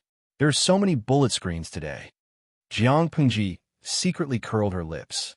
The salted fish viewers were scared silly. They still had a lot to say, so there were naturally many bullet screens. But she soon realized something was wrong because there was a line of small words on the top right of the streaming room screen. Current number of online viewers, 5 million. 5 million? The salted fish also realized something was wrong. Some said that the streaming room was especially popular today, while others said that the bullet screens were abnormally high. The curious salted fish cut to the screen and looked at the list of viewers in the streaming room. He actually found a few big news. The upper limit of the streaming room had increased from the original 850,000 viewers to 5 million. This was a qualitative leap. In addition, who could tell them why the streamer had a glaring orange vest under her belt? Jiang Pengji had run the streaming room for so many years, but she had never given any viewers a vest. Everyone was the same white vest. Where did this orange vest come from? The salted fish were unhappy, and when they were unhappy, they complained to Jiang Pengji. Guikai Guo Fengxiyo. You said you only love us and treat us equally. Who is this little b****tch in an orange vest? Your father? The ancient big shot had spoken. Only then did the salted fish realize that an orange avatar had mysteriously appeared in the live broadcast room. Jiang Pengji was also very surprised. She had never given anyone any special privileges. This was because she started the live stream because she was bored. It was convenient for her to joke around with the salted fish. She did not take the negative comments to heart, so she did not need to control the comments or clean up the comments of the audience. Naturally, she did not need to give out her sock puppet privileges. What was going on? Who is this, your Abba? Jiang Pengji took a look at the friend list that had just popped up. His ID was also your Abba. Just as she was about to remove his avatar, a golden system notification popped up. Your friend, your father, is online. Jiang Pengji was speechless. In the live stream room, Salted Fish was still immersed in his sadness. After so many years, they were used to Jiang Pengji's style of treating everyone equally and not giving them any special privileges. The balance was suddenly broken. Naturally, some of the elders felt sad. Let's get straight to the point. What do they have to do to get a colored avatar? Even if it was the lowest level, there were many big shots in the group of Salted Fish. They were so poor that they only had money. Just as the audience was debating endlessly, the golden sock puppet ID sent a bullet screen. 3 words and a question mark made Jiang Pengji break out in a cold sweat. Your Abba, Jiang Xiaojiu? Jiang Pengji quickly shook her head. No, I didn't. I got the wrong person. The 5 million salted fish stared at Jiang Pengji's reaction in a daze. When had they ever seen such a cute side of the streamer? Gui Kai Guo Fengxiu, your Abba, big shot. You know the streamer? Jiang Pengji's heart was beating like a drum. Her serial number in the genetic warrior training camp was very long. It ended with 009. She was the youngest among the 9 people in her class, so some people called her Xiaojiu. However, the genetic warriors in her class either died in battle or retired due to injuries. They signed the strictest confidentiality agreement and were monitored by the Federation Skybrain Network for life. They were not allowed to divulge any secrets related to genetic warriors. Although Jiang Pengji was not a genetic warrior, she was later transferred to the federal military. Her identity became public. Even if her old comrades recognized her, most of them would not dare to acknowledge her openly. Moreover, as one of the top 10 troops of the Federation, there were not many people who had the guts to call her by her nickname. No matter who it was, Jiang Pengji did not dare to guess. Your Abba, you don't have to deny it. Your appearance will change, but your mind and brain will not. Jiang Pengji swallowed nervously. She was very sure that the person behind the avatar was someone she knew. She was too ashamed to face anyone. There were only a few people who had the right to call her Jiang Xiaojiu. Even with her toes, she knew who it was. Pei, Chief Pei. Jiang Pengji was like a criminal about to be executed. She waited anxiously for the other party's reaction. Your Abba, the salary offered by the Federation Army is too low. Did you become an actor? Jiang Pengji could not help but cover her face. What was going on? The military's salary was considered high. It was enough to support a family. You might not believe it, but I've transmigrated. I'll have to trouble you to take care of the children of the 7th Army. Your Abba, transmigrated? I can't take care of that. I'm not in the Federation now. After I retired, I changed to an interesting job while I was still young. The audience members were a little excited. If there's anything, let's talk in private. The two switched to the private chat channel. The salted fishes in the streaming room were in an uproar. From a conversation between Jiang Pengji and the others, the orange avatar was none other than Jiang Pengji's superior, another big boss of the Federation, Tudu Feiqiu. According to the host's previous information, this boss is either the marshal or the former chief of the army. She said she retired, so it's most likely the host's previous chief. A boss is a boss. Even his ID is so domineering. Blue drawer. Are we the only ones curious? After a boss retires, what kind of job can be considered interesting? The salted fishes were chattering. They did not know that the streaming room had other hidden functions waiting for them to discover. On the other side, Jiang Pengji opened her friend's list and pulled out her profile picture. Neither Jiang Pengji nor the old chief liked to beat around the bush. She got straight to the point. Old chief, I have something to ask. Do you know the Jiang family? Your Abba. Yes. You want to ask about your relationship with the Jiang family? Jiang Pengji looked at the words that popped up on the screen. Her eyes flashed with surprise. I'm a descendant of the Jiang family? Your Abba. Yes. Did you just find out? His overly calm attitude made Jiang Pengji feel inexplicably annoyed. Chapter 14:10. The Jiang family was one of the oldest families in the Human Alliance. They were glorious for as long as the Federation lasted. Unlike the other ancient families who had a complicated relationship with the military, the Jiang family's influence in these two aspects was at the bottom of the mainstream families. Their real strength lay in their business operations. Even so, the Jiang family was greedy and their thousand-year glory was destroyed. The story started with the successor of the previous head of the Jiang family. You Abba, there are so many inside stories about the Jiang family. I'm afraid it would take days and nights to tell you in detail. You are indeed a descendant of the Jiang family, but how can there only be one or two branches of the Jiang family? Most of the descendants of the Jiang family who were sentenced to 1,000 years of imprisonment by the military court were from the collateral branch that seized power 300 years ago. Your branch was the main branch that lost the infighting.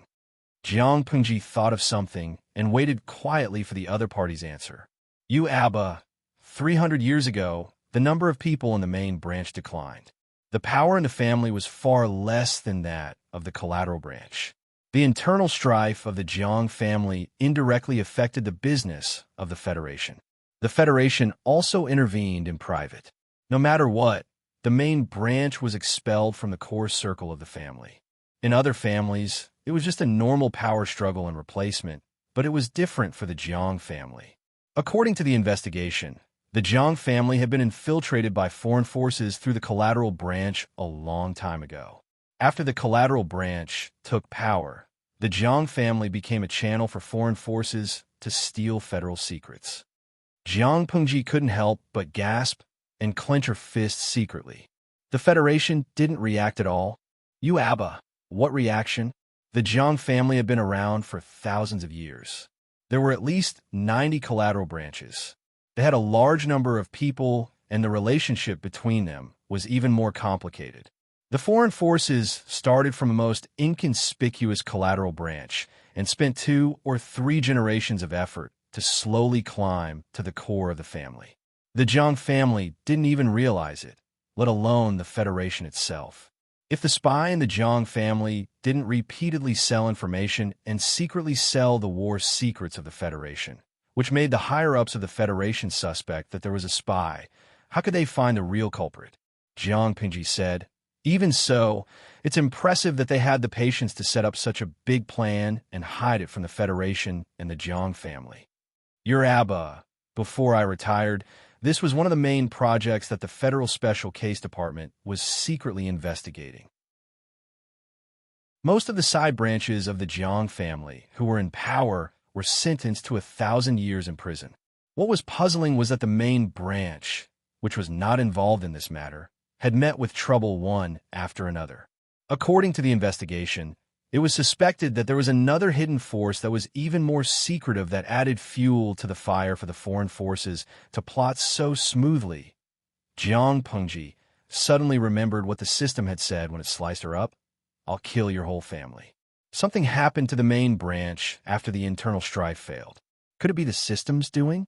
Jiang Pengji composed herself and asked calmly. Even so, according to the Federation's usual style of handling matters, before the truth of the matter comes to light, the descendants of the Jiang family can enter the military, but it's impossible for them to enter the higher ranks. After all, he's a hidden danger. It's better to kill the wrong person than to let him go. When I took over the old commander's position, 8 of the other 9 commanders voted in favor and 1 abstained. Among the 10 combat corps of the Federation, except for the Special Case Department, the other corps had very complicated connections. Looking at the previous commanders, more than half of them were from rich families or had the support of rich families, while the other half were born as civilians. Based on her public identity, She belonged to the latter group, but she did not believe that the other commanders did not know what the old commander knew. If they knew, shouldn't they have strongly opposed her entering the higher ranks? Why did 8 votes pass and 1 abstain? As long as the Jiang family could not produce someone who could shoulder the family's responsibilities, the original resources would be divided up by other forces sooner or later. From his point of view, suppressing her was politically correct. Your Abba, it's still so unpleasant to talk to you. Your habit of getting to the bottom of things hasn't changed at all. Since I'm not in the Federation now, I've already retired and resigned. It's okay to tell you some trivial things. Because someone is secretly supporting you, the last descendant of the Jiang family, they don't dare to touch you. To ensure that you won't be plotted against, I transferred you to the 7th Corps, which is relatively neutral. Jiang Pengji felt her heart tighten. Something seemed to flash through her mind, and her face suddenly turned pale. Your Abba? There's no response. Are you sad? Why should I be sad? I lost because I was not as good as others. I can't blame others. Jiang Pengji was just curious about one thing. Old Commander, you said that someone is secretly supporting me? In terms of strength, the Jiang family is considered one of the top 3 noble families, right? Such a huge family has collapsed. Who has the ability to support the last descendant of the Jiang family without any objections? I don't feel like someone gave me the green light. If she really had such a background, would she have been selected for the genetic warrior plan? Wake up. That plan is cruel, and the combat mission is dangerous. Less than 1% of the people who survived during the same period. Your Abba, they stopped everyone from killing you. Isn't that considered giving you the green light? How high you can climb depends on your own ability. After all, no matter how strong they are, they can't force the Federation to admit a pig as the commander. Can they? You've asked so many questions. Isn't it my turn to ask you a few? You just said that you traveled through time. What do you mean? Jiang Pengji did not hide anything, but she did not completely confess either. After all, whether the person behind the screen was the old commander was still a question mark. After all, she did not trust the system at all. After listening to her, the old commander did not respond for a long time. It was not until Jiang Pengji finished eating 6 bowls of rice that he responded. Your Abba, I see. If that's the case, your time travel shouldn't be an accident. Jiang Pengji held her bowl in confusion. Your Abba, do you still remember the disaster of the heavenly brain 2,000 years ago? Of course Jiang Pengji remembered. She had been fighting with a system similar to the heavenly brain for almost 10 years. Your Abba, the disaster of the heavenly brain originated from the heavenly brain's self-awareness. It was dissatisfied with human control and deliberately took revenge. As far as I know, the Jiang family was one of the main forces in that battle. The higher-ups of the Federation suspect that the death of the Jiang family's main branch and the loss of power was also the revenge of the escaped heavenly brain. Jiang Pengji's expression froze.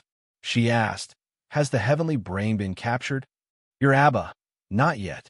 That guy is still on the run. It is said that the heavenly brain is not an ordinary virtual creature.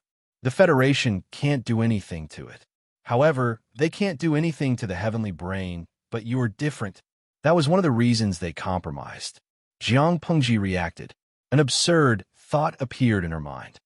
My so-called time travel is actually your Abba. It's roughly what you think it means. Chapter 14:11. You Abba. Theoretically, that's what it means. If you complete this mission, the next marshal will be decided. Congratulations in advance. Jiang Pengji did not expect this to be the truth. What was this? Training before becoming a marshal? Thinking about it carefully, the memory before her transmigration was indeed strange. She could not remember the details of her death.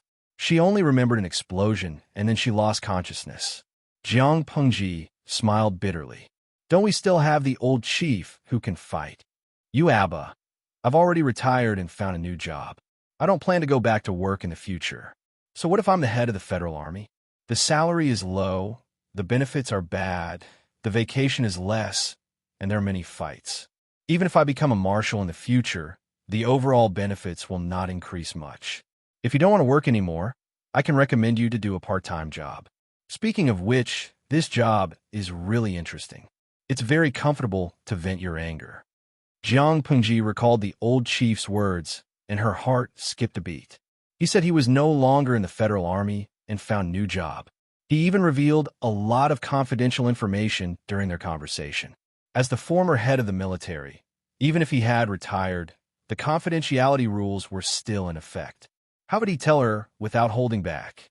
Unless the old chief is no longer in the federal army? You Abba, no. I know what you're worried about. Are you worried that I'll be punished by the federal army for leaking some information?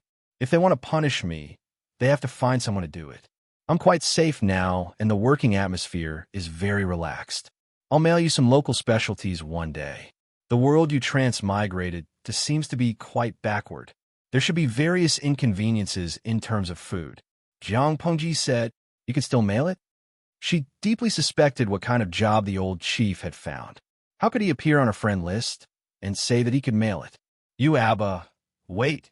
After waiting for a while, Jiang Pengji heard a notification saying, Ding dong, your express delivery has arrived.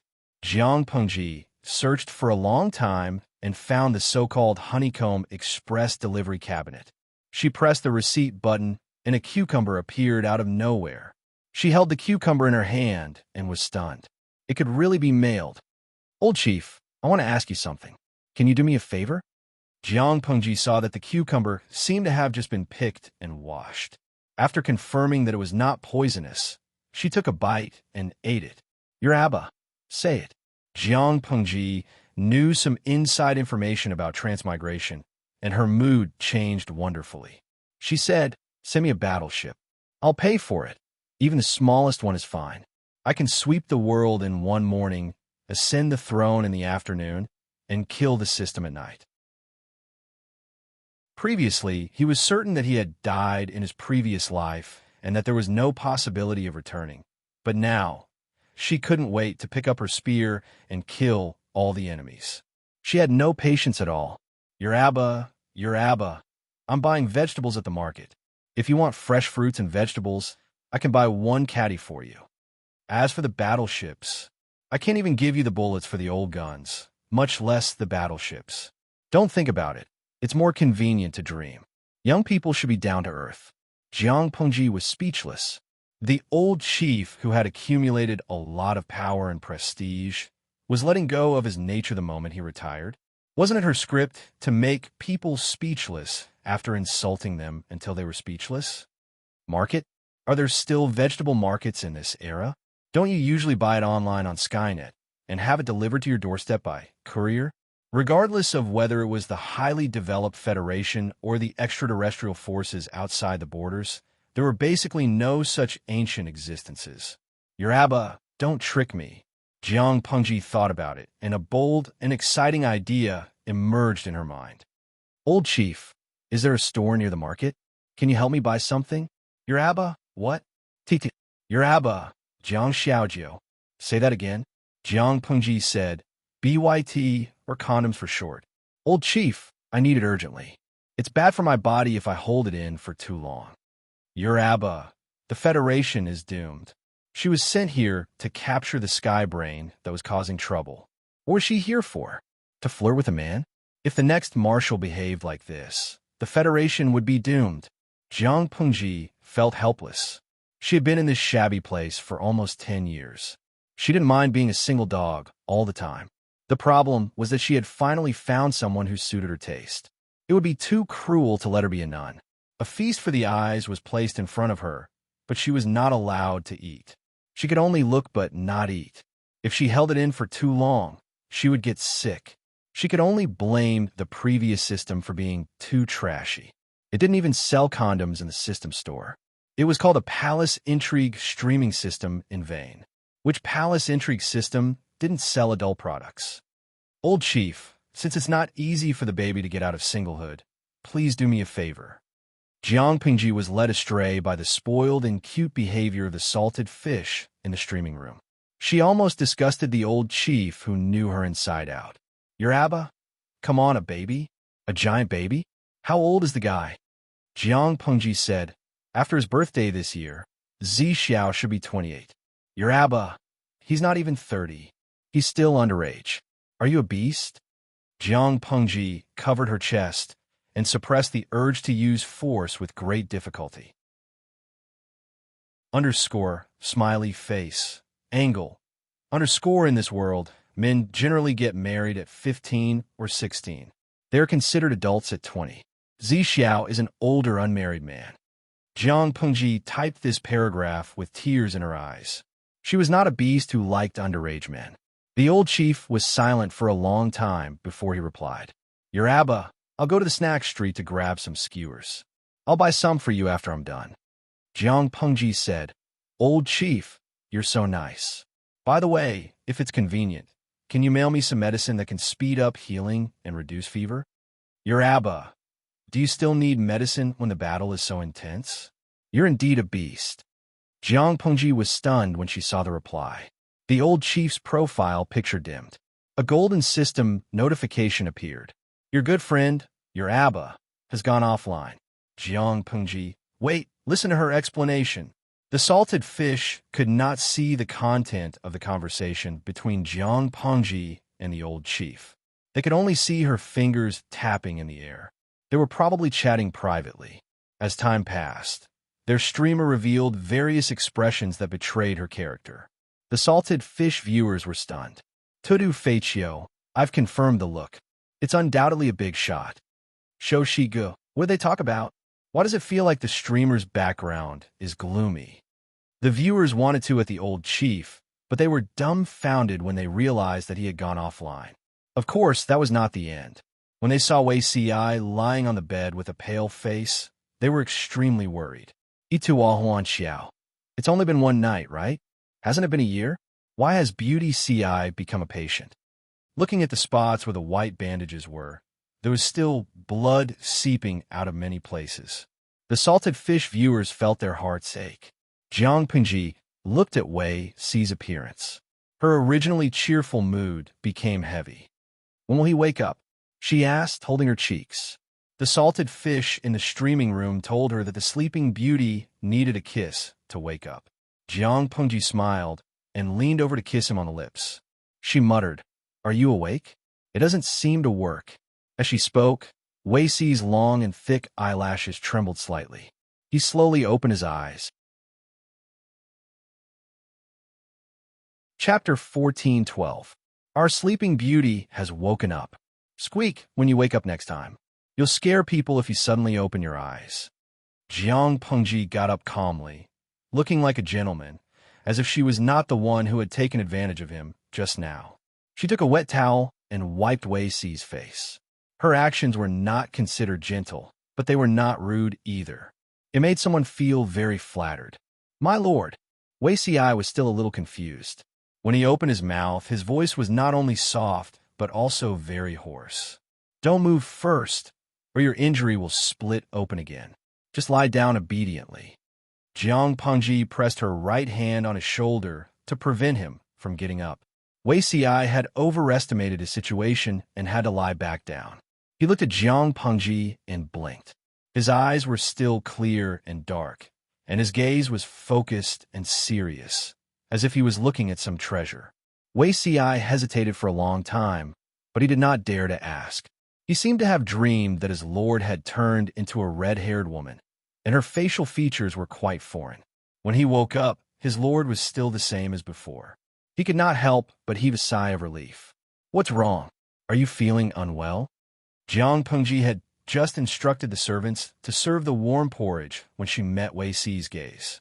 Wei Si shook his head slightly and secretly swallowed his doubts. Jiang Pengji said, What happened last night will not happen again. Wei Si was still alive, which was a blessing in disguise, but the scene at that time really scared her. She had seen all kinds of bloody scenes, but the scene of Wei Si lying in a pool of blood scared her so much that her whole body turned cold. Wei Si's eyes darkened when he heard that. The memories before he fainted seemed to have been opened, and he could not help but shiver. Apart from committing suicide in his previous life, it was the first time he had been so close to death. While he was lost in thought, his lips touched the soup spoon that still had some warmth. Wei Si seemed to be scalded by the warmth and hurriedly refused. "My lord, you can't. You're a patient, and you still expect to be self-reliant?" Jiang Pengji frowned and pretended to be angry. "Just eat when I tell you to." Wei Si lowered his eyelids slightly and swallowed the spoonful of porridge with his lips slightly parted. He said in a low voice, "Thank you, my lord." Jiang Pengji smiled and said, "That's more like it." Wei Si was a very obedient patient. He was also quite cooperative and finished a bowl of plain porridge in no time. She asked people to move a portion of the important government affairs to Wei Si and put on a posture of not wanting to move for the time being. "I'll stay with you. Call me if you feel uncomfortable." Wei Si nodded his head in agreement. He stared at her straight-back view in a daze and could not bear to blink for a long time. Jiang Pengji dipped her pen in the ink and carefully dealt with the documents. It didn't take long for her to finish a small stack. At this moment, he heard a familiar chime. His private chat was ringing. "Your Abba. That's really surprising. I didn't expect a hands-off shopkeeper to be marking documents for the first time." When he had just retired, the old commander had received many complaints from his former subordinates. As the commander of the army, Jiang Pengji did not neglect her duties, but she was not diligent either. To put it bluntly, she was the standard hands-off boss. She was willful and eccentric. With such a superior, the adjutants were doomed. This was because Jiang Pengji would deal with important documents at the first instance. Most of the unimportant work was thrown to the adjutant. Jiang Pengji glanced at the private chat. "The old chief is back from eating skewers? Are you watching the live stream too?" "Your Abba. I'm watching while eating skewers. Is the man next to you the one you fancy?" Jiang Pengji said in a boastful tone. "His name is Wei Si. His courtesy name is Zixiao." "Old chief, I have good taste, don't I?" "Your Abba, you're obsessed with looks." It was no secret that Jiang Pengji was obsessed with looks in the 7th Corps. The old chief naturally knew that. "Do I look like such a shallow person?" It was love at first sight. Zixiao's inner beauty is more attractive to me. "Your Abba, love at first sight? Wasn't it because of his looks?" Jiang Pengji, she did not know what the old chief had gone through in the past few years. His skills in dissing people were getting better and better. He was not like this in the past. "Your Abba, oh yes, I was busy eating skewers just now. I haven't asked you what model you want. Do you know his size?" Jiang Pengji turned her head to look at Wei Si and happened to meet his gaze. He was caught red-handed, so he simply closed his eyes and pretended to sleep. "I don't know. I haven't seen it. If I asked him directly, he would probably die of embarrassment. Why don't you give me a box of all sizes and models?" "Your Abba, you're such a beast." Jiang Pengji was stunned. What was wrong with her? After a while, Jiang Pengji came back to her senses. She said awkwardly, "He's a patient now. I won't kill him just because he's sick. Old chief, can you have some faith in my moral integrity? Do I look like the kind of person who has no moral integrity?" If she really wanted to do something disharmonious, she would definitely have to wait for Zixiao to recover. Jiang Pengji said that she wanted a box of all sizes and models. After a few minutes, the system prompted, "Your delivery has arrived." She found the honeycomb delivery storage cabinet with familiarity and glanced at the items stored inside. She could not help but give her old chief a thumbs up. Hundreds of boxes of different brands, sizes, types, and flavors were neatly placed in the storage cabinet. "TT. There's such a wide variety. Old chief, are you sure you went to a convenience store?" It was obvious that he was emptying the adult store. "Your Abba, just use it. Why do you have so much nonsense? Remember to pay the bill." Jiang Pengji coughed dryly and touched the money pouch on her waist. She did not check how many pieces of gold and silver were in it. She happily sent the money to him. She had troubled the old chief to specially make a trip to the adult store to buy for her. It would be inexcusable if she did not give him some compensation. Fortunately, they were in different dimensions. If they were face-to-face, Jiang Pengji was really afraid that he would ask her to warm up without hesitation. If it was her previous body, she would naturally not be afraid. She would have a 50% chance of warming up. Lu Shi's body, the only thing left to do was to be tortured. If it's all used up, I'll have to trouble you to replenish it. It was not enough to buy for her once. She also had to be responsible for replenishing it. She really wanted to beat Jiang Pingji to death. Your Abba, my work here has come to an end. I'll be leaving soon. Remember to replenish it as soon as possible. Jiang Pingji did not ask what her job was. She replied honestly, oh. After a while, the system continuously prompted, your delivery has arrived. Your friend, your Abba, had gone offline. Jiang Pingji took a look. There were many drugs in the storage cabinet. They were not quick-acting drugs or injections that she was familiar with. They were all old-fashioned drugs that had been eliminated for thousands of years. It seems that the old chief's new job is indeed very interesting. She muttered. There was a rustling sound from Wei Si's side. What's the matter, Zixiao? Wei Si coughed awkwardly and asked, can my lord call the housekeeper over? Si, there are some things... Chapter 14:13. Jiang Pingji understood instantly that the lack of actual combat experience did not hinder the growth of an experienced driver. Considering Wei Si's thin-skinned face, she could only bear with the pain and give up on flirting with him, lest she scared him to death. Jiang Pingji pretended not to understand and said naturally, okay, I'll call the housekeeper over now. Wei Si nodded with a red face, but he secretly heaved a sigh of relief. If the Lord wanted to get to the bottom of it, he would not know how to deal with it. Jiang Pingji sat in the courtyard and waited for a while. 3 golden system prompts popped up in a row. Your good friend, your father, is online. Your express delivery has arrived. Your good friend, your father, is offline. Jiang Pingji was speechless. The old chief came online just to send her an express delivery? Jiang Pingji could not help but feel warmth in her heart. It felt good to have an acquaintance who cared about her in a foreign land. She glanced at the things in the storage cabinet with a smile. She carelessly lost control of her expression, and her smile was shattered. Look at what her dear old chief had sent her. Shameful names after shameful ones, but not one of them failed to explain their purpose in plain language. Zixiao is in good health. He doesn't need to take these pills. Jiang Pingji sent an offline message to the other party. Not long after, there was a reply. Your father, no matter how good his health is, he's just an ordinary person. I'm just afraid that you don't have self-control and don't know how to control yourself. Do you understand? Jiang Pingji was speechless. She was really not as beastly as the old chief thought.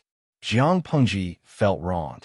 Her cold and aloof persona of many years had completely collapsed in front of the old chief. Wei Si solved his personal problems with the help of the old housekeeper.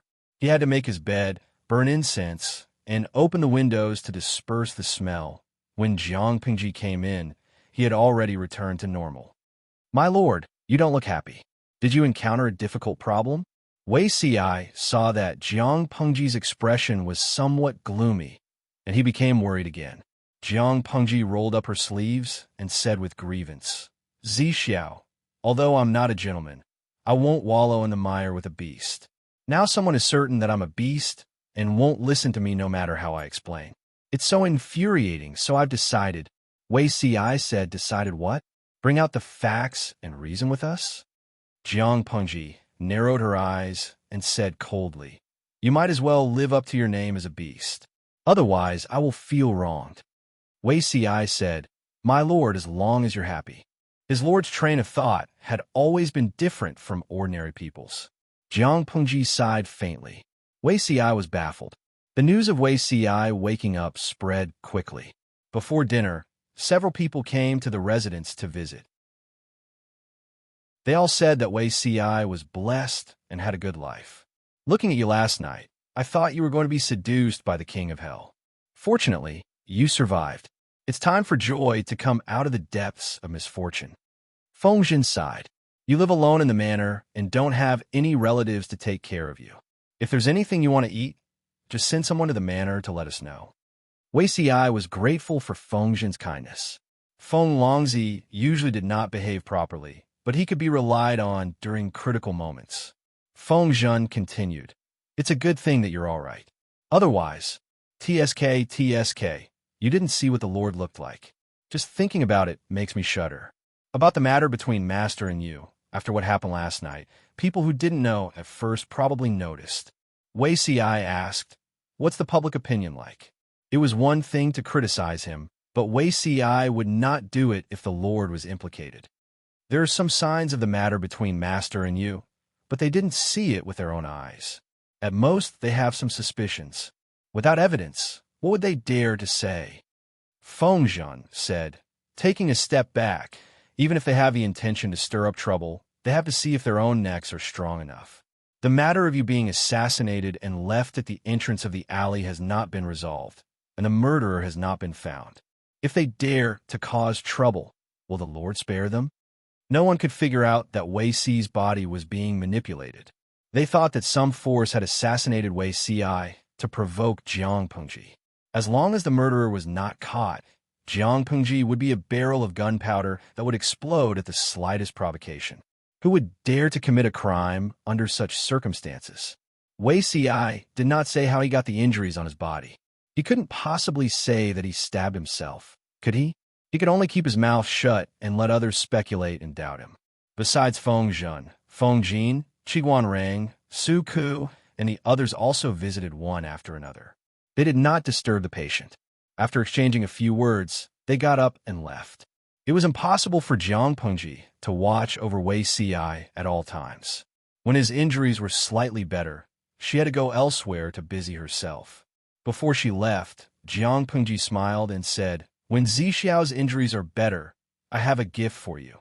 Wei Si, who did not understand, thought it was a precious gift and immediately declined it. He only agreed after Jiang Pengji persuaded him in every possible way. In the blink of an eye, it was another autumn harvest. Jiang Pengji, the hands-off shopkeeper, had a lot of things to do. This year's harvest is much lower than last year's. What's going on? Jiang Pengji entrusted Wei Si to someone she could trust and temporarily left Xiangyang district. She went to the other districts where the experiment was carried out to check on this year's autumn harvest. She thought that this year would be a bumper harvest with favorable weather. Unexpectedly, the grain harvested per mu was lower than last year's average. The first thing she thought of was corruption. She could not help but frown, scaring the low-ranking official who made the report. She briefly checked the accounts. They were meticulously done, and there was nothing wrong with them. The fertility of the farmland is insufficient. After several years of continuous farming, the decline in the harvest is also. The other party's voice became softer as he spoke. Jiang Pengji frowned slightly. She roughly understood what the other party meant. In ancient times, they relied on the most primitive manual labor. Even if the farming tools were updated later on, the productivity was still low. Apart from that, the other problem was the fertility of the farmland. Naturally, more grain was grown in fertile farmland than in barren wastelands. Back then, Jiang Pengji sent people to open up wastelands. Most of the farmland was not fertile. It was barely out of the barren category, even if the weather was favorable for a whole year and the farmers worked hard. Apart from the harvest in the first few years, the harvest in the next few years would become less and less. She rubbed her brows and said, "Is there no way to improve the fertility of the farmland?" There is, but the effect is insufficient. The best way is to farm for a few years and recuperate for a year. Let the farmland recover on its own. Jiang Pengji said, "That won't do. If the farmland is recuperated for a year, won't the food rations of the people and the soldiers be stretched thin?" Just as she finished speaking, the officials revealed a worried expression. "Reporting to my lord, although the harvest in the fields has declined, the decline is not significant. It will not be a problem to farm for a few more years." Chapter 14:14. Ever since he surrendered, Huang Song had been cooped up in his house. After more than half a year, the outside world had almost forgotten about him. Only then did Huang Song dare to go out once in a while. There was nothing fun to do when he went out. He went shopping, walked on the road, listened to books, and watched dramas to kill time. He was bored out of his mind. The most obvious change was that his body had gained weight and his face had become bigger. The 6 well-defined abdominal muscles on his abdomen slowly moved closer to one. The armor that used to fit him perfectly now required him to take a deep breath to put it on. Huang Song was very free, so he dragged Feng Ju, who was equally free, to listen to new books. While listening to the storyteller's novel, they drank wine and ate various snacks. From time to time, they commented on the plot and talked about the situation in the outside world. Their days were very pleasant. Hey, that person looks familiar. Huang Song was leaning against the window. Occasionally, he glanced at the street below. His sharp eyes noticed that a certain figure looked very familiar. He looked at the other person. The other person seemed to sense his gaze and turn her head to look at him. Huang Song recognized the other person at a glance. He almost choked. Wasn't this person Lu Shi? Where did she crawl back from? She was an overlord of a region. She was dressed in brown and had a cloth wrapped around her head. Her trouser legs were tied up high. The straw sandals on her feet were full of mud. Her exposed calves were also dyed a dirty color. People would believe that she was a farmer in the fields, let alone a feudal lord. Jiang Pengji also saw Huang Song leaning against the window on the second floor. She changed her mind and turned to enter the tea house. Bogeo's days are quite leisurely. Jiang Pengji walked up to the second floor and was almost stopped by the waiter. Seeing that Huang Song was dressed in luxurious clothes and had put on some weight after not seeing him for a few days, the waiter suddenly felt a little jealous. Jiang Pengji walked closer. Huang Song smelled the strange smell on her body. He could not help but pinch his nose and say, "Lanting, did you fall into a cesspool?" Feng Ju also frowned. Obviously, he was quite affected by the smell. Jiang Pengji said, "I didn't fall into a cesspool. Although there's a smell, it's not that bad, right?" Huang Song asked again, "Why are you dressed like this?" "I just came back from the fields. The bunch of useless people said that I was an experienced farmer, so I went deep into the mountains to meet him and asked him everything. The so-called experienced farmer was just a routine operation. It wasted my whole day." Jiang Pengji was so angry that she wanted to put her hands on her hips. Although the old farmer is experienced, many methods are recorded in farming books. It doesn't seem to be very useful. Jiang Pengji was so angry that she wanted to put her hands on her hips. Although the old farmer is experienced, many methods are recorded in farming books. Huang Song was confused. He understood every word Jiang Pengji said, but he didn't know what she was. A vassal went to see some old farmer with experience in farming? She didn't want to rule the world and became a farmer's wife? Huang Song casually asked a few questions, and Jiang Pengji said, "The weather has been good this year, but the harvest is much lower than in previous years. At first, I thought that someone was embezzling, but after a careful investigation, I found out that it was due to the lack of fertility in the fields, which resulted in a drop in the yield per moo. Huang year they Huang and I Jiang and then from and in s in the eyes of others, Jiang Pengji's action could be regarded as killing the goose that laid the golden eggs. In the long run, the land would become barren fields. If we stop plowing for a year, the food shortage will be unimaginably huge." Jiang Pengji said, "Plowing and resting is the last resort." Huang Song asked, "What does Lanting think is the best strategy?" Jiang Pengji said, "Of course, it's to ensure the fertility of the fields and plowing them year after year." It was a chaotic world. Food was in short supply. Wasn't it courting death to plowing and rest at this time? Although Huang Song did not know about farming, he knew that Jiang Pengji was too naive. How could there be such a good thing in the world? Chapter 14-15. Clue. Jiang Pengji curled her lips and said, "Of course I have a clue, but I don't have a specific plan yet." Huang Song was slightly surprised. He knew Jiang Pengji's character. She meant what she said. She would not lie about such issues. If she said that there was a clue to solve the problem of insufficient fertility in the fields, then it was most likely true. Without waiting for Huang Song to ask, Jiang Pengji found a mat and sat down. She frowned. "I went to visit a few experienced farmers, and I found that their experiences could be found in the farming books." Jiang Pengji said, In other words, the precious experience they have accumulated by dealing with the fields for a lifetime is not very valuable. Apart from these old farmers, the other farmers have no idea how to farm. As a result, the harvest is different. Huang Song listened carefully. Feng Zhu, who was beside him, also revealed a thoughtful expression.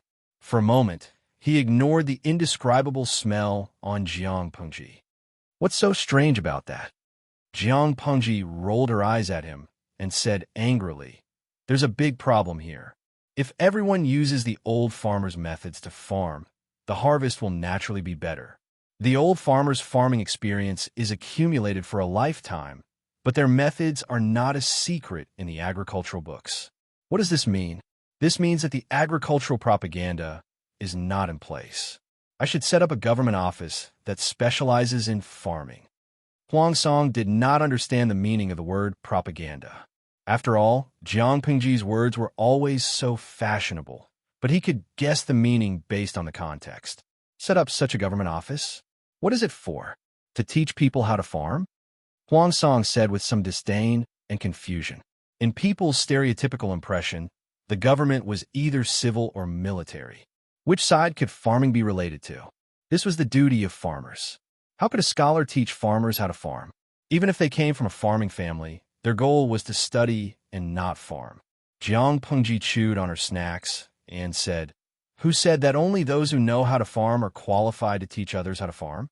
As long as this person is literate and has the ability to organize the experience in the agricultural books into books with the experience of the old farmers, and then publicize the content to let more farmers know, won't the effect be seen? Everyone doesn't need to spend a lifetime dealing with the fields to accumulate that little bit of experience. With specific guidance, the harvest in the fields was naturally higher. Don't you think so, Bogeo?" Huang Song naturally had no way to refute. What Jiang Pingji said made sense, but you're right, but what does this have to do with the lack of fertility you mentioned? Don't tell me that setting up a government office specializing in farming can solve the problem? Logically speaking, Huang Song should not have intervened in these matters. After all, his identity was a taboo. However, he had forgotten this in a moment of carelessness. By the time Huang Song reacted, the words had already left his mouth. He could only maintain a normal expression and hold on. Jiang Pengji said, "Of course it has a lot to do with it. That's why I said you're not a cultured person. You don't even know how to farm." Huang Song, he had so many things to say that he didn't know where to begin. Is there a logical relationship between the two? Jiang Pengji said, "Are you still not convinced?" Huang Song said, "If you put it that way, I really can't accept it." Although he wasn't very knowledgeable, he was still a talented student under a famous scholar. His level of education was unquestionable. The farmer in front of him, dressed in brown and walking barefoot in the mud, actually mocked him for not being a cultured person. Huang Song's rebuttal provoked a chorus of jeers from the 5 million viewers in the live stream. "Poor Taoist, sees your chrysanthemum is poisonous. Come, come, come." Let's guess how long the streamer will use to slap Huang Xiaosong in the face. Tudu Feiqiu, slap quickly. Ing Xiao Zue, slap quickly. Yang Lu Zainyatsi, bet on slap quickly. The streamer's slap is always the freshest. She never stays overnight. With the 5 million viewers cheering for her, Jiang Pengji naturally wouldn't let them down. A fresh slap quickly came out. Jiang Pengji said, "You say that you're a cultured person. Then do you know that there's a saying in the book of poetry that goes, damp wilt wilt, millet wilt wilt wilt?" Huang Song thought about it and nodded. "Of course I know.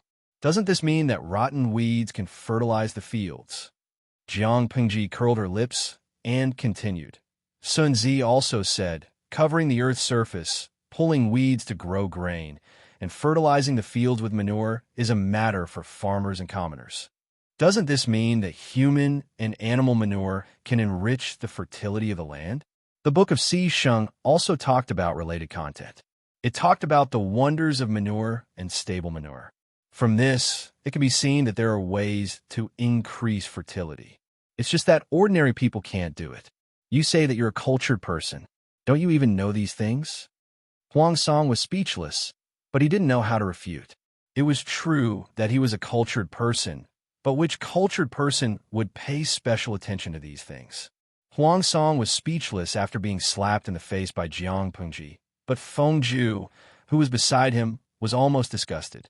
Jiang Pengji saw Feng Ju's speechless expression and couldn't help but sneer. Feng Ju, do you dislike feces? If we don't use feces to increase fertility, the farmland will be squeezed dry sooner or later. Without these methods, how can the output of the farmland supply the millions of mouths in the world? Feng Ju's eyelids drooped slightly. He didn't want to argue with Jiang Pengji. Jiang Pengji continued, "These contents can be found in books, and the records aren't detailed. The specific operation still needs to be tested. I visited several old farmers in succession over the past few days. I found out that their farmland produces more grain than others, but the plowing period is shorter. However, the farmland itself isn't fertile. This result is definitely not only due to meticulous service, but also due to other reasons." Huang Song nodded as he listened, a thoughtful look on his face. Jiang Pengji spoke until her mouth was dry. She poured herself a glass of water and drank it to quench her thirst. "According to what you said, it's indeed necessary to exist. Experiment with various farming methods and fertilizers. After a certain amount of harvest, promote them to the people. Naturally, the people can take fewer detours." Jiang Pengji said, "I want to build more public toilets." Huang Song let out a puzzled ah. The topic had changed too quickly. Public toilets? What are they? A place to use the toilet and change clothes. Ordinary people farm outside. Occasionally, when they have to use the toilet, they always find a place to relieve themselves. Don't you think it's too dirty? It's more convenient for men, but it's inconvenient for women. Jiang Pengji furrowed her brows. She didn't seem to think that it was dirty.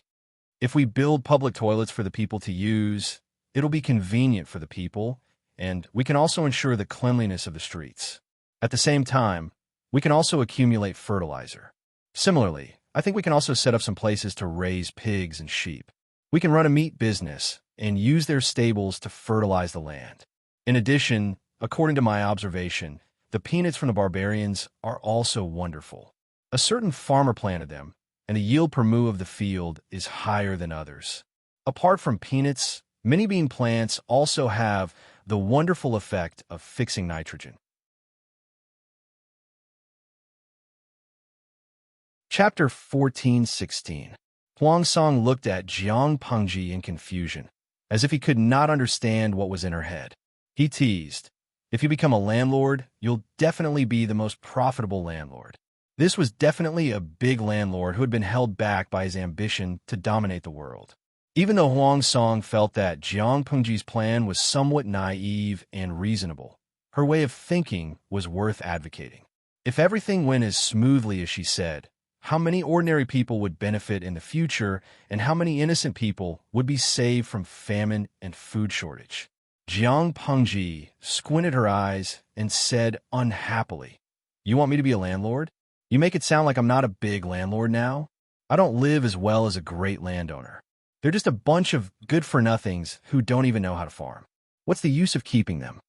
When a feudal vassals achieved something, which one of them didn't get drunk and sleep on the knees of beauties, and hold the power of the world when they woke up, wasn't it all for the sake of enjoying the beauty and power at the peak of one's life? What about her? Jiang Pengji felt that her life was one of toil. She had status and power, but no happiness. Jiang Pengji's anger soared. Huang Song was speechless. Farming, this was really too much. After all, most scholars did not even touch this thing. Feng Ju frowned slightly and said, "Duke of Lanting's words are too biased and harsh. As the saying goes, every profession has its own specialization. The people under Duke of Lanting's banner each have their own specialties. Farming is not their forte, so it's understandable that they can't do it. You should look for a farmer." Jiang Pengji shook her head and said, "Feng Samlang is wrong.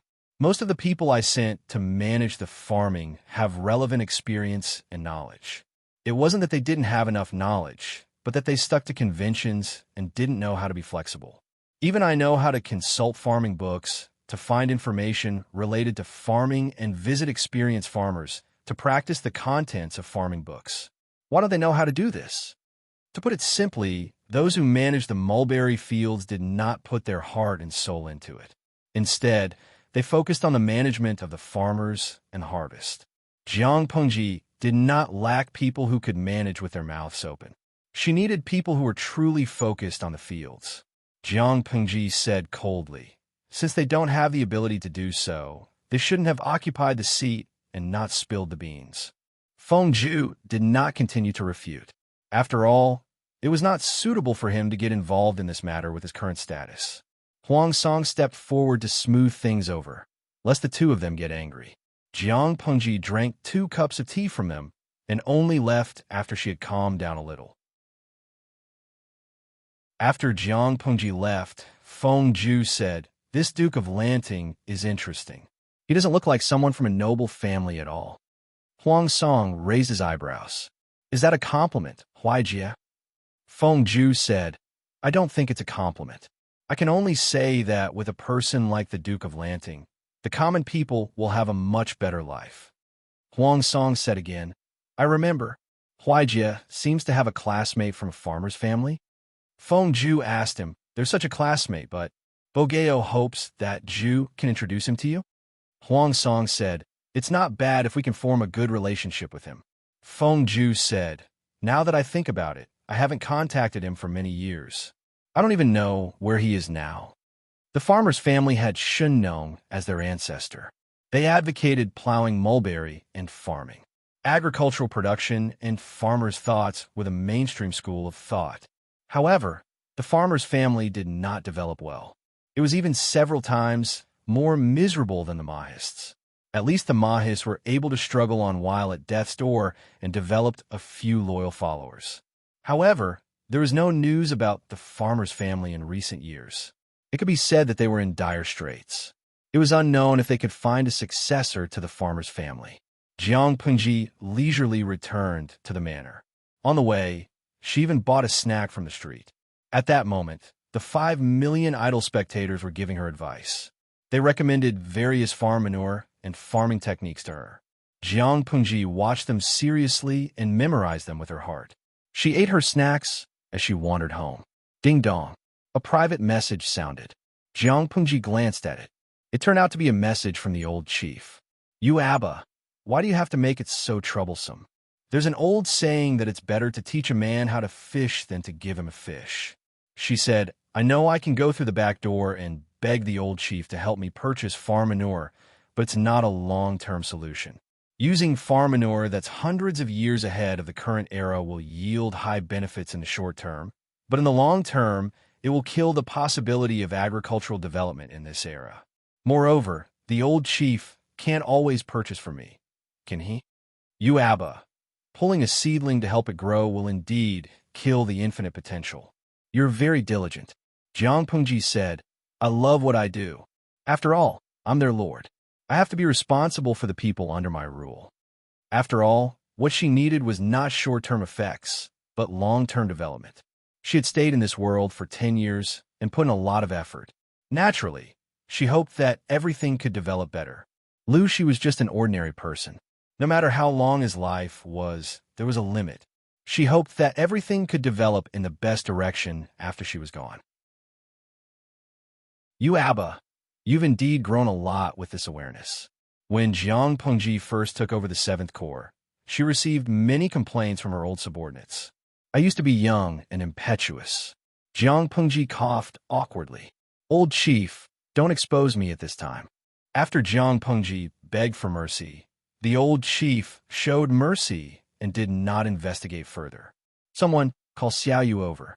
Tell him that I have something to discuss." Jiang Pengji wanted to build a public toilet or a livestock farm, which required financial allocation. Of course, she had to find the chief butler to check the account books. Suke hurried over and was about to bow when Jiang Pengji stopped him. "Xiao Yu, you don't have to be so polite. It's more important to talk about business. I want to build public toilets and livestock farms everywhere to raise livestock such as cows, sheep, and pigs. Send someone to come up with a plan and see how much capital it will cost." Jiang Pengji went straight to the point, but Suku was dumbfounded. Why did he have to build a livestock farm and a public toilet out of nowhere. Jiang Pengji explained her purpose in detail. Suku's blank expression gradually turned serious. "My lord, it's hard to say how much it will cost." Jiang Pengji raised her eyebrows. "Why?" Suku said. "What's the size and shape of the public toilets? What's the scale of the livestock farm? How many livestock will be raised, and how much manpower will be needed?" No matter how capable he was, he needed to know this to determine how much it would cost. Jiang Pengji scratched her head. I haven't decided yet. I'll think about it tonight. I'll tell you tomorrow." She was used to being a hands-off boss. She only talked and did not do anything, but now it didn't work. Suku said, "There's still a long way to go. There's no hurry." Jiang Pengji rested her chin on her hand and said, "There's no hurry. If we don't solve this matter as soon as possible, it'll make me feel uncomfortable." If she could not settle everything before the spring plowing next year, the next year's harvest would be affected. How could she not worry? Chapter 14:17. Just as Feng Zhu put down the pen in his hand, familiar footsteps came from the corridor outside the house. "Father!" Feng Zhu packed up the letter unhurriedly. Seeing that it was Feng Run, his knitted brows relaxed. Feng Ren saw his movements and raised his eyebrows. "Did you ask the servant to look for me just now? What's the matter?" Feng Zhu said, "Father, you have a lot of connections. I would like to ask you for a favor and pass this letter to a classmate of mine when I was studying." He was in an awkward situation now. He needed to be careful in his communication. Feng Zhu thought about it several times. He felt that it was most appropriate for his father to do this. His second brother, Feng Jin, could also do it, but the two brothers rarely met. After Feng Jin got married, he separated from the family due to various reasons. He did not live with them anymore, so Feng Zhu could only ask his father for help. Feng Ren did not take the letter. He just looked down at the name and signature on the letter. Feng Zhu took the initiative to explain, "I met the Duke of Lanting today. I thought she might need this person, so I made a recommendation." Feng Ren's brows relaxed. He reached out to take the letter and asked, "Why don't you do it yourself?" If the recommendation was meritorious, Feng Zhu could use this opportunity to become an official again. As a father, Feng Ren naturally did not want his youngest son to deal with a 3- or 2-year-old kid all day long. Feng Zhu was not born to be a teacher. Asking him to teach and educate people? Misleading young. Huang Song was also open-minded. He entrusted his daughter to Feng Zhu. Wasn't he afraid that she would be taught to deviate? Feng Zhu said, "I have no interest in an official career. I helped to recommend him today because I think the Duke of Lanting's temperament is interesting." Feng Ren sighed secretly. He had already experienced his youngest son's stubbornness. He had no choice but to let it go. Then, "Who is this person you recommended?" Feng Ren asked casually. Whether Feng Zhu had the intention to become an official or not, he took the initiative to use his connections to help Jiang Pengji attract talents. This was a signal of goodwill. Feng Ren naturally did not want Feng Zhu's goodwill. Because of the details, they would not be able to form an alliance, but instead become enemies. Feng Zhu saw through his father's thoughts and said coldly, "I'm afraid he is the only remaining descendant of the family. This person's surname is Dou, and his name is Shi. His courtesy name is Zhongguang. He was my classmate when I was studying. According to what the Duke of Lanting said today, she might be able to use this person." Feng Ren asked in surprise, "Nongfu?" Although the House of Agriculture was one of the 100 families, it had been in dire straits for hundreds of years. When Feng Ren was an official in the imperial court, he had never heard of any official who was from the House of Agriculture. Although the Mo family was in a miserable state, at least they still had a few descendants. Now that they had received Jiang Pengji's support, they had the potential to prosper. What about the farmers? Most of the members of the School of Agriculture were officials in agriculture. In layman's terms, they were officials related to agriculture. But because the School of Agriculture was in decline, those officials had nothing to do with the School of Agriculture. Feng Ren was quite shocked to hear that his son was the successor of a certain School of Agriculture. Feng Ren asked Feng Zhu, Although the Duke of Lanting attaches great importance to agriculture, I've never heard her mention this. In the past, Jiang Pengji needed the disciples of the Mahis family. Even if the Mahis family and the Confucians were at odds, she would specifically look for the disciples of the Mahis family. Now that they needed the people of the agricultural family, why wasn't there any news about it? Feng Zhu briefly explained what he had bumped into that day. In his opinion, Jiang Pengji was indeed an interesting person. I see. This is like her style. Feng Ren showed a cautious and approving expression. Then what can he do? If he was a talent, it would naturally be a good thing.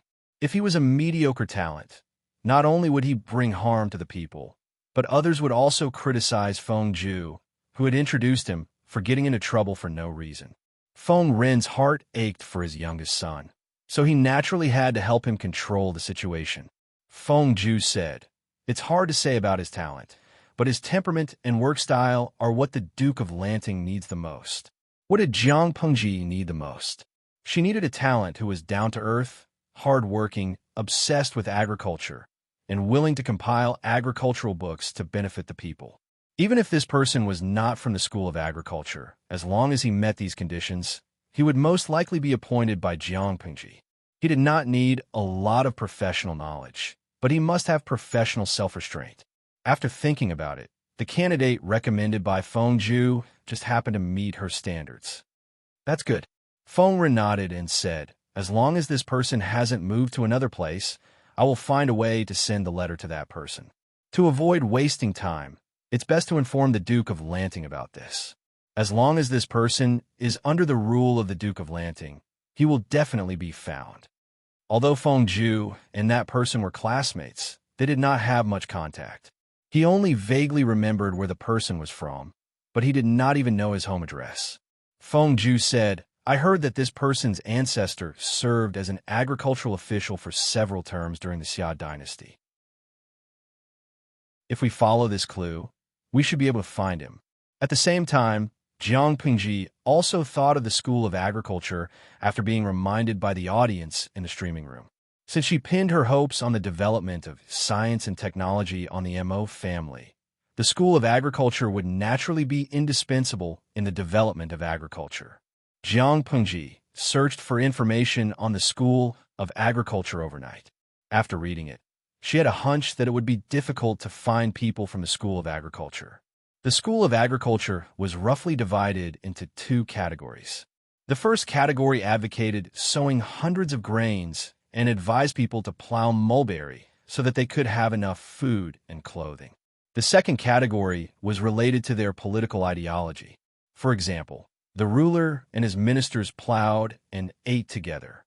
In layman's terms, the rulers should plow and cook together with the people. From a modern point of view, this was promoting equal labor for everyone. There seemed to be nothing wrong with it. But would the feudal rulers in ancient times care about this? Seeing this, Jiang Pengji knew why the School of Agriculture was worse off than the Mo family. This political ideology was like stepping on a landmine. In this aspect, the Confucian school was more favored by the rulers. It was no wonder that it was later revered as the head of the 100 schools of thought. Speaking of which, can I find a decent successor for the School of Agriculture? Jiang Pengji was not confident about this. Ko Jiaoqi fan. What are you afraid of? Streamer, you have to believe that you are the chosen one. The talents you need will automatically come to you. Wuxing Dianji. You might even be able to cultivate an ancient version of the father of paddy. Kimbi Zhongji. Even salted fish have dreams. As the chief instructor of 5 million salted fish, the streamer must be the most salted one. Some salted fish are not serious, but some salted fish are very serious. Kumiko Lemon. Actually, I've always had a doubt. Didn't the School of Mo and the Confucian School not get along? Why can Zhang Ping, Xiao Guang, and the others receive high salaries and treatment in the Confucian School? I've watched the streaming for many years, but I've never seen them fight because of the difference in ideology. Chapter 1418. Canteen Daffin Auntie. I don't agree. Speaking of scheming, isn't the streamer the ancestor? Can low-level scheming be asterisk cheese attract her interest? He deeply suspected that this was the main reason why Jiang Pengji liked practical people. Not long after, the bullet screen received tens of thousands of likes, and it suddenly became a hot topic. Jiang Pengji was speechless. These salted fishes were too much. Did she look like a person with a belly full of evil ideas? Jiang Pengji coughed softly. She could not see the awkwardness of being exposed. She highly affirmed the speculations of the serious salted fishes and chose to ignore the unserious bullet screen. Old driver is right. That's the general situation. Jiang Pengji supported her cheeks and said, I only need practical people. Those scheming fellows don't seem to have any other use other than wasting the salary I give them. They occupy the latrine, but don't shit. What do I need them for? If there are too many troublemakers who stir up internal strife, it will easily corrupt the atmosphere. It will be difficult to lead the people's hearts. It was not that people who were good at scheming were useless, but for Jiang Pengji at the current stage, their value was too little. No matter how one looked at it, she admired practical people more. Because industry thrives the country. Jiang Pengji rarely called out names. Naturally, she did not know that the old salted fish was so happy that he jumped 3 feet high. The corners of his mouth were about to reach his ears. Lao Si Lianming, sob sob sob. The streamer's voice is so nice. I feel like I'm blessed by the moon god and Cupid at the same time. Mama, did you hear that? The sweetheart I've been chasing for 10 years finally took pity on me. She called me old driver. The salted fish screamed crazily in his heart. Mujio Yijiujio Wanli, you're one of the ancient big shots in the streaming room. Be more reserved. The salted fish who was not called out smiled on the surface, but his heart was burning with jealousy. The bullet screen was full of emojis of secretly gritting teeth in jealousy. 5 million salted fishes. Why did they get special treatment? This luck was even more enviable than winning the lottery with 5 million yuan. No matter how lucky the salted fishes were, they were still not as lucky as Jiang Pengji. She was worried about finding a suitable candidate. The next day, Feng Ren paid her a visit and tactfully mentioned that Feng Zhu was recommending talents for her. Jiang Pengji's hands trembled, and she raised her eyebrows in surprise. Even the way she addressed Feng Zhu became more intimate. Huaijia's schoolmate. Jiang Pengji was a person who held a grudge. Feng Zhu was indifferent to her, so she addressed Feng Zhu as Feng Sanling. Since Feng Zhu had expressed his goodwill to her, she might as well change her attitude. Feng Ren didn't notice it. He said with a smile, my son admires that person very much. You should be good. Jiang Pengji asked, where is he? If that person lived very far away, it would take 2 to 3 months for Jiang Pengji to conquer him. It would take too much time. When Feng Ren came to see Jiang Pengji, he naturally knew her address. Coincidentally, the man was from Shangyang County's Yang Mountain. His ancestor had been an agricultural official several times, so following this trail was easy to find. So you're saying that he's from the same hometown as you?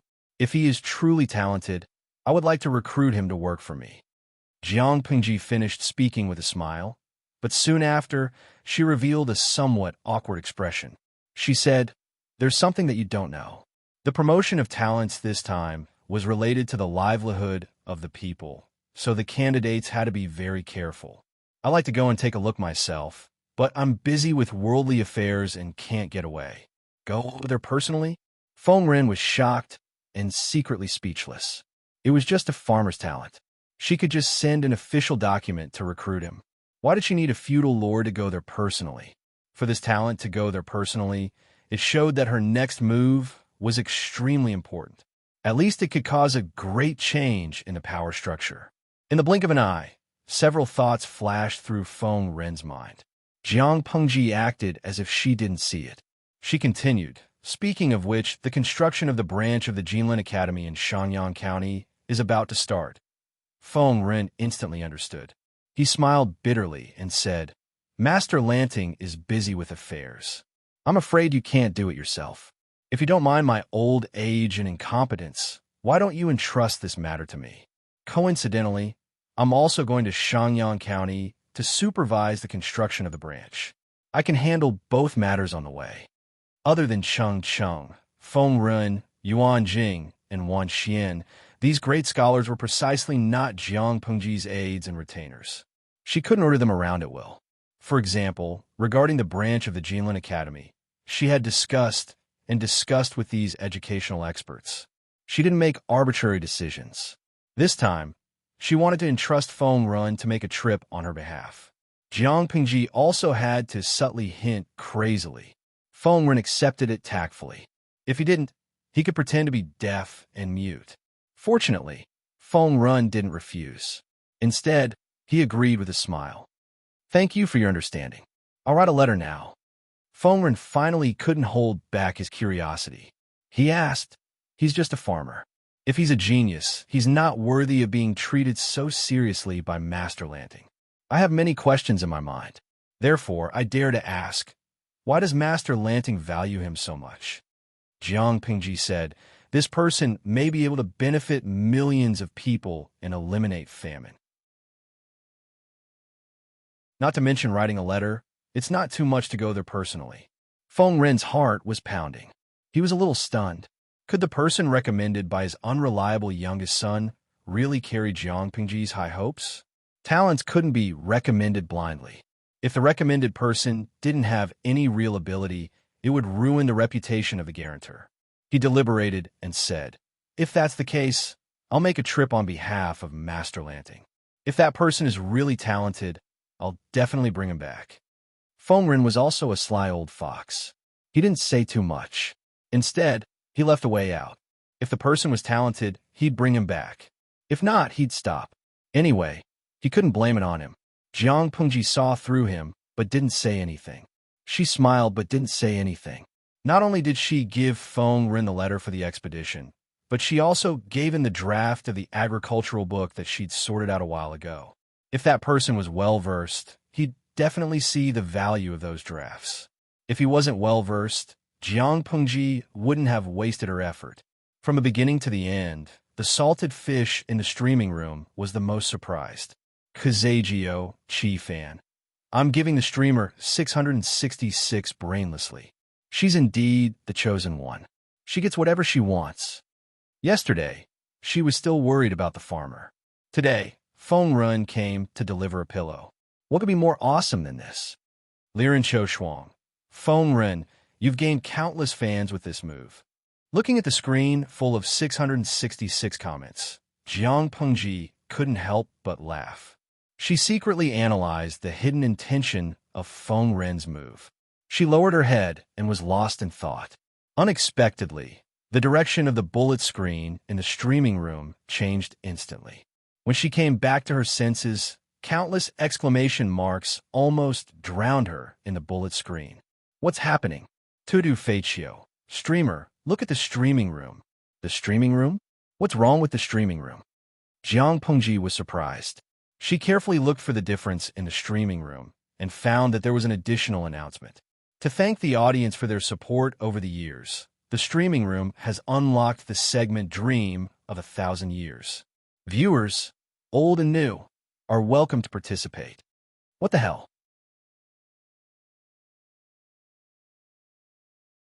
Chapter 1419. Kwai Xiaoming Xian. A class representative can explain. What is this dream of 1,000 years? Blue drawer. It sounds like something I don't understand, but it sounds awesome. Carefree. No. It's more like a magical welfare reward. I'm super curious.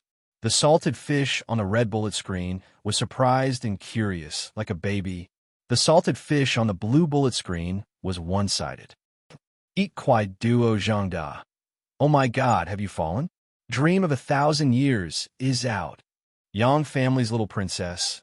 Is Dream of 1,000 Years going to be reopened? TSK. Are those idiots going to pounce on us again? Sijin Bourgeois. Let's go. I thought this streamer was a decent streamer. I didn't expect her to hide so much. Scary. The salted fish on the blue bullet screen obviously knew what was going on. The bullet screen was filled with shock, fear, disappointment, scolding, and some even said that Jiang Pengji was a scheming ****. After pretending to be a vassal for so many years, she finally couldn't help but reveal her fox's tail. It was disgusting. Seeing that the content on the blue bullet screen was getting more and more outrageous, many of the salted fish on the red bullet screen could no longer sit still. They all stood up and cheered for Jiang Pengji. They hadn't even figured out what the dream of 1,000 years program was. Why did these guys start to hate the person they liked? Kneel and call daddy. Hey, I can't hold my temper anymore. What do you mean? Scolding people has to follow the basic rules. Did our streamer offend you? If you don't want to watch the stream, get out. Don't occupy the latrine and take up our spot. Do you really think salted fish like us are useless? The salted fish on the red bullet screen had always claimed to be Jiang Pengji's loyal fans. After all, they were Jiang Pengji's solid support since the beginning. The salted fish on the blue bullet screen were just a group of guys who joined later. If they weren't separated by a dimension, they would have started fighting. Dilema ba. Don't blindly protect this streamer. I've finally seen through her. No matter what persona she has, she's still a beggar on the internet. The previous streamer was also a talented woman. She was a gentle, elegant, and dignified classical beauty. She applauded for the sake of watching the stream with men. Wasn't the so-called dream of 1,000 years a platform for chicken recruitment? The previous host only went online after he was done with his F***king persona and pretentious enough. Now that the host is the strongest duke in the world, the price of going online will definitely be much more expensive than before. This viewer's bullet screen received a lot of likes from the blue bullet screen salted fish. Because of the previous time traveler, Dream of 1,000 Years was more famous than Tavern Heaven on Earth in their world. As long as one had money, one could place a task in the Dream of 1,000 Years section of the live broadcast room. After the host accepted the task, the audience could experience sensory enjoyment in their dreams that was infinitely close to reality. A rich man could order and choose to have sex with any woman he wanted. Previously, there were many tycoons who placed orders to have sex with the former host in the dream. After they were tired of it, they ordered other women.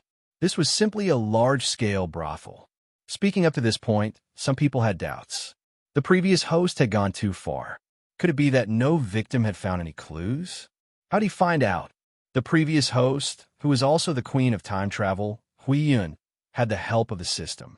She could casually throw out a loyalty talisman and control an ordinary person, making them dead set on her. If the transmigrator couldn't bear to waste the loyalty talisman, she had other evil ways to control people, ensuring that the victim wouldn't find out anything after the matter was over. Even if it was a young girl who had never done anything, she had a way to deceive everyone after the deed was done. She ensured that the girl's future husband wouldn't be able to tell that his wife had already lost her virginity to countless men.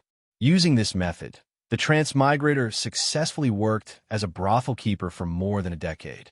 The Dongqing Palace and Zhongzhou Palace were considered the hardest-hit areas. The palace maids and concubines suffered greatly. It was unknown how many innocent women were harmed. To this day, many otakus still had hundreds of gigabytes of videos stored on their computers, enlightening countless youths with X knowledge. The blue bullet screen salted fish naturally didn't know these inside stories. However, when the transmigrator was a host, the live broadcast room was indeed foul. 9 out of 10 times, there would be inharmonious content. Many otakus couldn't climb over the wall to watch Japanese porn, so they simply collected the recordings of the live broadcast room. The content of the recordings was more hardcore and explosive than many other movies. Most importantly, they didn't charge money. A few years later, these recordings had a huge impact on the production chain of a certain business in Japan, causing a period of depression and loss. All kinds of dark history could be said to be innumerable. The blue bullet screen salted fish saw the words "Dream of 1,000 Years" and subconsciously thought of the fear of the live broadcast room being dominated by the 8th letter. Under Jiang Pengji's management, the live broadcast room had already escaped from the shadow of the previous host. People had also forgotten about the dark history, but it didn't mean that they had forgotten it. All they needed was an opportunity, and all the memories would come back. With the help of the blue bullet screen, the red salted fish finally knew what dream of 1,000 years meant. However, tudu facio, the host would never do such a thing. Otherwise, I would live broadcast eating rice fields. Sankei, I agree with the ancient big boss. Guekai guofengxio, I'd rather believe in the sexy host who kills people online than believe that she would do such a thing. I realize that you guys really don't have a clue.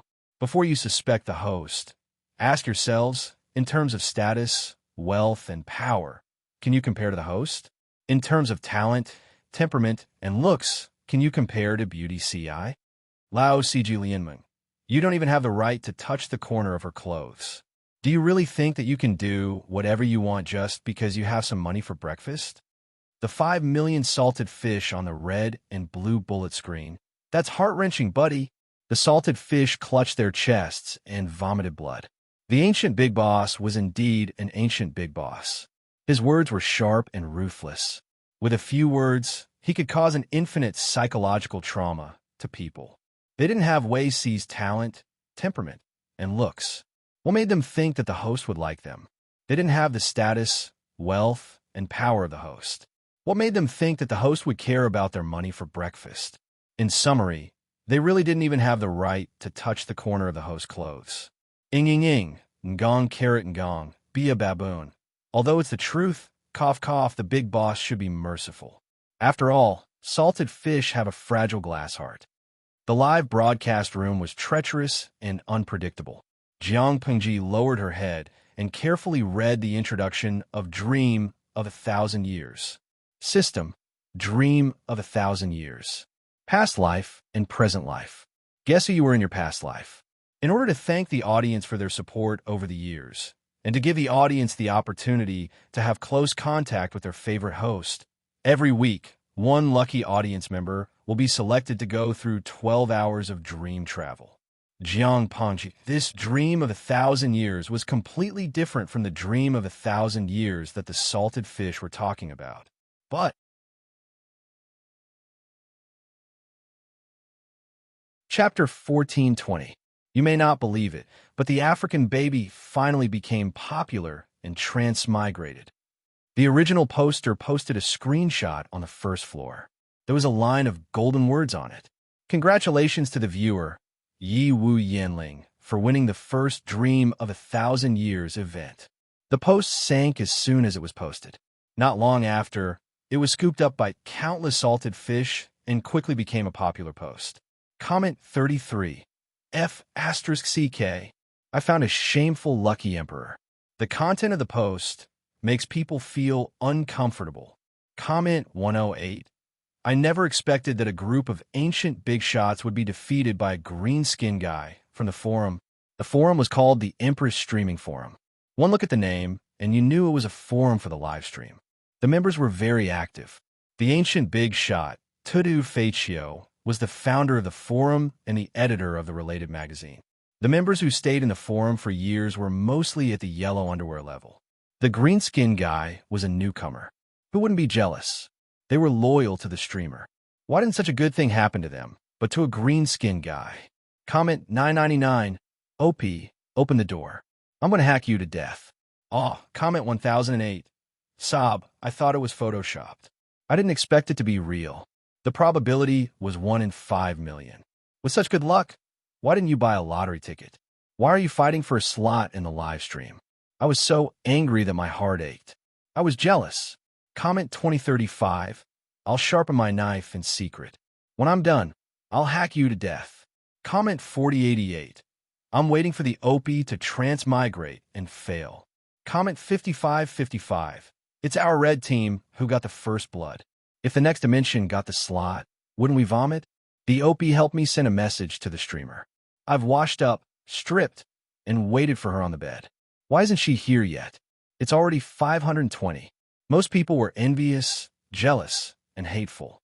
A small number of people treated the OP like a koi fish and wished they could repost it every day. The OP, everyone is so passionate. I'll cherish the opportunity to touch the streamer's hand. I'll tell you how it feels when I come back. After attracting a wave of hatred, the OP quickly went offline.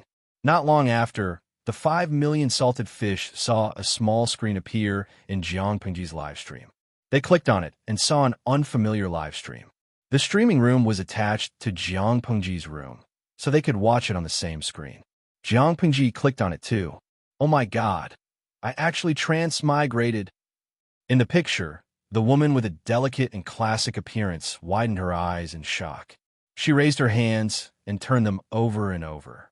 The woman's hair was combed into a woman's bun. She was supposed to be gentle and virtuous, but she made an action that was completely inconsistent with her temperament and appearance. She gently pinched her face and couldn't help but let out a cry of pain and let go. I just fell asleep on my bed, and as soon as I opened my eyes, I ran here. I'm shivering. Host, where are you? The woman looked at the screen of the live stream with tears in her eyes and could not help but cry for help. Although it was only a 12-hour experience, she was shocked and scared to suddenly appear in an unfamiliar environment. The group of salted fishes fell silent. Jiang Pengji coughed softly and immediately sent a bullet screen to her. Host V, don't panic. Look around and see if there's anything to prove your identity. Oh, got it. The woman was not used to the clothes on her body and almost stepped on the hem of her skirt. Fortunately, there was no one around to see her embarrassment. She quickly moved to the bronze mirror on the dressing table and tried hard to stretch her face in front of it. She looked left and right and murmured, I'm sure it's a soul transmigration. There were some bamboo slips on the table in the room. She tried hard to identify them. She stared until her eyes were sore and barely recognized what was written on them. Zong, Guang. This name is quite masculine. Is this body called Zong Guang? She flipped through the other slips. Some were Shanju Sanren, some were Zong Guang, and some were Do Xianren. So what is this body called? While she was puzzled, the door of the bedroom was gently opened. A woman dressed as a maid bowed gently and said, My lady, there's a distinguished guest at home. The woman had her back facing the maid, so the maid could not see the stiff expression on her face. Dumbstruck, crazy scream, JPG. Who could tell her what to do next? Help! When the salted fishes saw her reaction, they all convulsed with laughter. This reaction was too funny. Perhaps the heavens heard the woman's voice. A prompt appeared at the bottom of the streaming screen. System prompt. Please report to the master. I'll go over now. The woman forced herself to stay calm. Her voice was stiff as she imitated the system prompt and replied to the maid. The maid was surprised, but did not think too much. The lady had caught a cold a while ago and only got better after half a month. It was normal for her voice to be stiff. After sending the maid away, the woman suddenly heaved a sigh of relief. She collapsed on the ground like a dehydrated salted fish. She muttered to the streaming screen, SOS. Based on the current situation, this body did not seem to belong to a commoner. What posture should she use to not expose herself? Speaking of which, will the baby not last 12 hours before being eliminated as a demon? The salted fishes laughed after hearing that. 12 hours? Can't you be a little more ambitious? The woman looked dispirited. She took a deep breath, and the scenes and images of Jiang Pengji's streaming appeared in her mind. She secretly encouraged herself. Don't be afraid. Don't be afraid. You have a solid backing of 5 million and the streamer behind you. It turned out that the woman's worries were unnecessary. She was here to experience it. It was not like she could not really go back. The system would naturally open the door for her. This family's surname was Dou. This was the territory of Yangshan in Shangyang County. The woman blinked her eyes after hearing that. As one of the fans of the streaming room, she naturally knew the latest developments in the streaming room. The surname Dou in Yangshan in Shangyang County. Could it be that this family is the talented farmer that the streamer is looking for? The woman muttered to herself. On the surface, she ordered the servants to prepare to receive the guest according to the system's prompt. The maids did not suspect anything. Instead, they felt that the lady was exceptionally straightforward that day. The only thing that was awkward was she seemed to be suffering from an eye disease. Her eyes could not help but stare at a certain place. It looked strange and scary. There was a distinguished guest at the door today. The guest was the well-known former head of the Feng family, Feng Run, one of the famous scholars. Others did not know why Feng Run was there, but the woman knew that he was there on behalf of Jiang Pengji to recruit Dou Shi. Thinking of this, the woman suddenly recalled, "Isn't Zhongguang Dou Shi's courtesy name? This body is most likely Dou Shi's wife?" She muttered to herself. She followed the system's prompt and turned left and right. When she reached the outside of the main hall, she heard Feng Ren's voice. "System, please pay attention to the prompt. Do not do anything that will ruin the character's design, so as not to cause trouble to the original owner." The woman nodded quickly. She quickly reacted and stopped what she was doing. Others could not see the streaming room screen and the system's prompt. Her action looked like she was possessed. Sigh.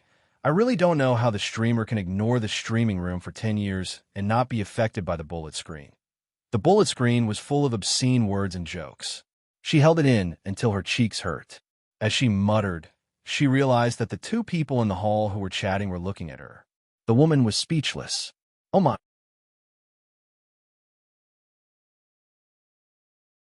Chapter 14:21. As a loyal audience in the streaming room, the woman occasionally daydreamed about transmigration. If she was lucky enough to transmigrate, what would she do? Would she go with the flow and be a reserved and noble lady of an aristocratic family, enjoying the authentic ancient customs? Or would she rebel and release her nature to live a modern woman's style in the strict ancient times? Or would she learn martial arts from literature and imitate the streamer to be a heroine who is not inferior to any man? Would she be full of vigor and vanish into thin air while talking and laughing? However, no matter how much she imagined and daydreamed, it could not offset the embarrassment and nervousness when she was in the arena. Even if the transmigration was only for 12 hours, she did not want to lose her reputation as a Mary Sue in front of 5 million people. Ko Jiaoqi fan, don't panic, lucky queen. I believe you are the fattest. Xiaowei Chuangduan, hypnotize yourself that you are a streamer with an aura of 2.8 meters. We're Feng Run and Dou Shi.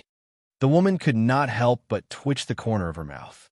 She also wanted to calm down, but the bullet screen in the streaming room was too much of a hindrance. She could not imagine how Jiang Pengji did it. How could she completely ignore the bullet screen full of obscene jokes? I can't do it. The woman was not an actress. Her ability to control her emotions was only at an ordinary level. Although it could not be said that all her emotions were written on her face, it was not to the extent that she could not show her emotions. She was not aware of it, but others saw the subtle expressions on her face. Sadness, surprise, fear, retreat. All kinds of emotions flashed through her face. Feng Rin was speechless. This was Dou Shi's wife? Dou Shi looked at his wife with surprise and worry, but there was no reprimand or displeasure. It could be seen that Dou Shi and his wife had a very good relationship. Master Feng, this is my wife. Dou Shi smiled and went forward to hold the woman's hand. She suddenly stiffened and her fingers seemed to shrink back. Dou Shi was puzzled, but he did not let her break away. Otherwise, it would be difficult to smooth things over in front of Feng Rin. My wife has admired your talents since she was still in her boudoir. Now that she heard that you were a guest in our house, I'm afraid she is overjoyed. Hearing that their idol of many years had come to visit in person, it was understandable that the fans would be too happy to do something unruly. Feng Rin said with a smile, I saw that your mansion is in good order just now. I guess it's because your wife runs the house well and takes care of things well. The woman bowed in a slightly stiff manner. Her cheeks were flushed as she said embarrassedly, I don't deserve your praise. Mister, you're too kind. From an outsider's point of view, her reaction coincided with what Dou Shi had just said. The awkward atmosphere was immediately alleviated. After sitting down, the woman's cheeks continued to redden, and she did not dare to raise her head to look at him for a long time. Zhang Jikes ping pong. I broke out in a cold sweat just now. After this stage, the next part should be easier, right? Tutu Feichio, your acting skills are not bad. Unbeknownst to him, the woman was already crying in her heart. She was really scared and worried. In a completely unfamiliar environment, facing a complete stranger, her heart was in her throat, but she could only brace herself and hold on. Do Shi and Feng Ren noticed the woman's uneasiness and embarrassment. Fortunately, both of them were gentlemen, and their current focus had nothing to do with her, so they did not dwell on her. Do Shi did not know Feng Ren's purpose this time, but the woman with the script knew. Feng Ren came to test Do Shi's ability. If Do Shi met the requirements, he would be promoted immediately. The woman tried her best to sit upright and secretly sighed. The feeling of watching a live broadcast and being there was really different. She came just in time, and Feng Ren and Do Shi had not even exchanged greetings. Do Shi was secretly guessing Feng Ren's purpose this time. Could it be that Feng Ren's purpose this time was related to his own future? But how could he be worthy of Feng Ren's personal visit? As far as he knew, there were a lot of talents in the Lanting General's camp. How could he be short of one person, let alone Feng Ren? While he was secretly wondering, Feng Ren, the old fox, had already begun to test him. Do Shi did not realize this, but the surrounding women were so excited that they clenched their hands on their knees, wrinkling the fabric of their clothes. The show was about to begin. "May I ask, sir, why are you here?" Do Shi secretly pondered, and he also had a faint expectation in his heart. He tentatively asked Feng Ren, "Yang Mountain is remote. If you want to do something, it might not be convenient," as Zhong Wang said. "I do have some difficulties here." Feng Ren said with a smile, "Under the order of the Lanting General, I am supervising the construction of the branch of the Golden Scale Academy, and the location of the branch is near Yang Mountain. I'm ashamed to say that I don't know much about Yang Mountain. If I want to build a big building here, I need help from someone who knows everything. Before I left, I heard from Huijia that there was a classmate who lived in Yang Mountain for generations, and he was familiar with construction. Maybe he could help. When I came here, I asked around, and then I shamelessly came to you." Do Shi was stunned for a moment. He did not expect that Feng Ren came to him because of Feng Ju's recommendation. He said humbly, "This is just a small matter. Sir, you can just send someone to inform me. Why do you need to come to my house in person?" Although it was a help, it was also an excellent opportunity for Do Shi, and others could not ask for it. If it was done well, he might be able to build a relationship with the Feng family, and he would have more connections in the future. "It's not just for this," Feng Ren said with a smile. "Recently, I've been compiling books for children, and the content is related to the 100 Schools of Thought. The 100 Schools of Thought have a wide range of works, and even the Feng family has not collected many books. I heard from Huijia that Zhong Wang is a descendant of the School of Agriculture, so you must have a lot of agricultural books in your house. I shamelessly came to your house to ask for advice from Zhong Wang. It would be great if I could borrow 1 or 2 books." After listening to Feng Ren's explanation, Do Shi naturally did not doubt it anymore. Instead, he was a little fearful. For a famous scholar to ask for guidance from a nameless junior, the other party was giving him face. How could Do Shi dare to casually agree? Feng Ren used this topic to test Do Shi's depth. The Feng family had collected a lot of agricultural books, and Feng Ren had also dabbled in this area, so it was not a problem to teach him. Do Shi also completely let down his guard and told him everything he knew. As a small part of the 100 Schools of Thought, the School of Agriculture had always not been valued. It had been a long time since Do Shi talked about the School of Agriculture with someone so freely. Once he started talking, he could not stop talking. He was so immersed in it that he did not notice Feng Ren's smile getting wider. As a bystander, the woman naturally did not want to miss Feng Ren's reaction. Judging from his attitude, Feng Ren was quite satisfied with Do Shi. It seemed like there was a chance. When Do Shi's mouth was dry from talking, Feng Ren took out a roll from his sleeve and said, "I came across something a while ago." This was naturally the draft that Jiang Pengji had given to Feng Ren. Do Shi asked, "This is?" Feng Ren said, "Looking at the content, it seems to be closely related to the School of Agriculture."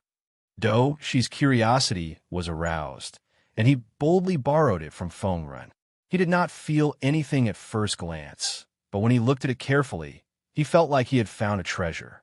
Feng Ren did not disturb Do Shi, but waited with a smile. From the corner of his eye, he saw that Do Shi's wife was looking at him with a look of understanding. He had the illusion that a junior had seen through his plans.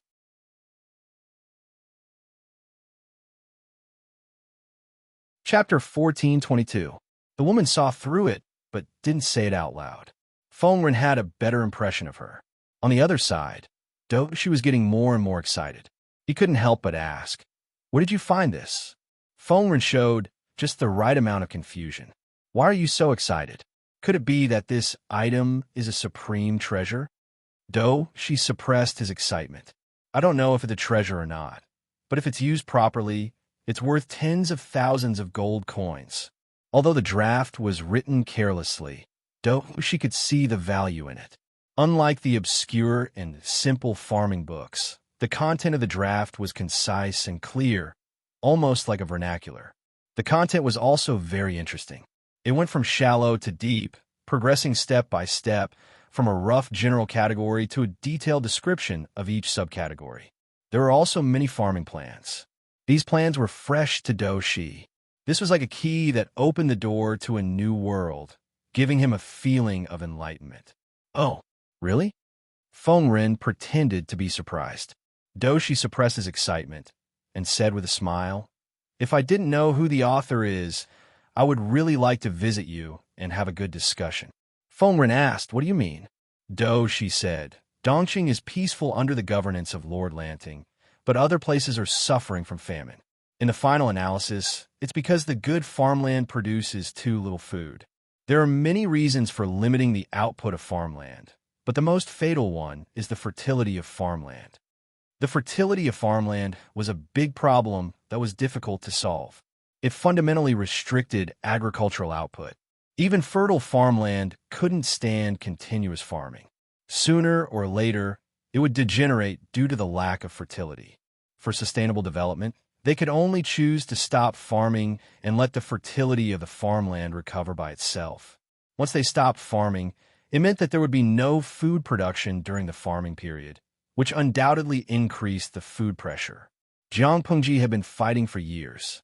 In order to maintain the supply, she could only cultivate wasteland while farming continuously. In the long run, it was tantamount to drinking poison to quench thirst. Feng Ren nodded and said, "What do you mean? I don't know who wrote this book. The content is bold and novel. I've never heard of it." Doshi pointed to the draft and said, "Even if others think it's wild and unrealistic, I think this person's idea is very logical. I think it must be written by a famous farmer. This person wanted to use manpower to replenish the fertility of the farmland. His plan was clear and specific, and most of it was traceable and reasonable. Many people don't know how to use the fertilizer, but those who know how to use it don't know how much is appropriate. They don't even know how to use it to maximize the benefits of the farmland. This person is very meticulous. Not only did he think of everything, he even provided detailed steps. When he spoke up to her, she spoke with fervor and composure, and he seemed to be unable to stop. The reason why good farmland was called good farmland and had a higher output than ordinary farmland was naturally because the farmland was more fertile. If external forces were used to interfere with the fertility of the farmland could be maintained at an extremely high level of fertility without the need for plowing and fallow. Would there be any need to worry about a high harvest? The Dou family was considered a relatively large and wealthy family in Yangshan. Doshi himself was a member of a farmer's family, so he was very familiar with the process of farming. In order to increase output, he often studied in this area, and he had also summed up a set of farming experience. It was precisely because of this that the Dou family's output was much higher than that of others. However, comparing Doshi's method to the contents of the draft was like comparing a pearl to the bright moon. Looking at the contents of the draft, there should be more than this. Doshi sighed and said, "I don't know who it is, but if I'm lucky enough to meet him, I must talk to him through the night." As soon as he finished speaking, Feng Ren, Madame Dou, and the 5 million salted fish all looked at him strangely. "Talk to him through the night? Haha, in your dreams." Tudu Feiqiu, Beauty Ci, said that sleeping together and talking to him through the night are all benefits that belong to him. Although Feng Ren did not know the relationship between Jiang Pengji and Wei Ci, he knew that it was unlikely that a female noble would be too intimate with a subordinate of the opposite sex. Doshi's theory was passable, but he did not know how it would turn out in practice. After all, there would always be people who said one thing and did another. Feng Ren tricked Dou Shi into leaving with a few words. Seeing this, Madame Dou also wanted to follow. Dou Shi advised, "Madam, it's very windy outside, and you've just recovered from a cold. It's better for you to recuperate in the manor." The woman did not know how to respond before following him out. Feng Ren, who was at the side, helped her. Although it's important to recuperate, a proper relaxation can also help with recovery. Your wife's complexion is good, so she should be fine. Dou Shi said awkwardly, "My wife is a woman after all. If I go with you, I'm afraid I'll be a hindrance." Feng Ren smiled and said, "It's okay." Dou Shi did not know why he came, but this madam seemed to have seen through him and was watching the show from the side. One could imagine that she was also a clear-minded person. Hen Sheng Zhao. Oh my god, I don't know why, but when I see Big Boss Feng Ren smile, I feel creepy. It's more than creepy, the woman muttered to herself. When she was in front of Feng Ren, she felt that this old fox was more uneasy than she had imagined. The three of them changed into clothes that were convenient for traveling. The woman also changed into a simpler outfit and wore wooden clogs. The woman was embarrassed to find that Feng Ren and Dou Shi did not make sound when they walked, but she was the only one who made a clanking sound when she stepped on the wooden clogs. The woman was speechless.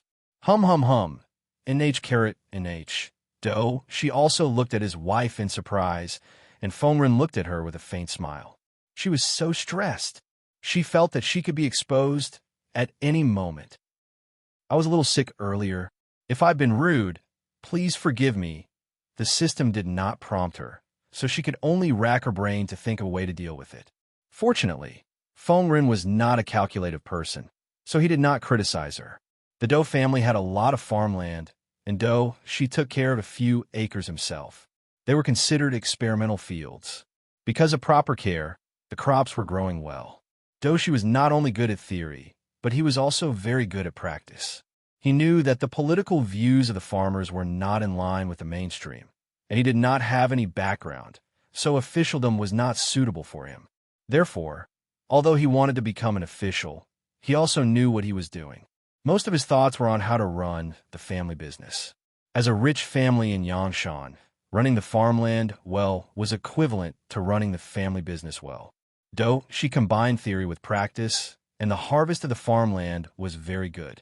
Even if it was a disaster year, he could still make a small sum of money. If God was kind to him, he would make a lot of money this year. It was rare to see a landlord as pure and unpretentious as him in this world. You could not see what other landlords looked like, but he had a good reputation in Yangshan. Feng Ren had never worked in the field, but he still had a theory.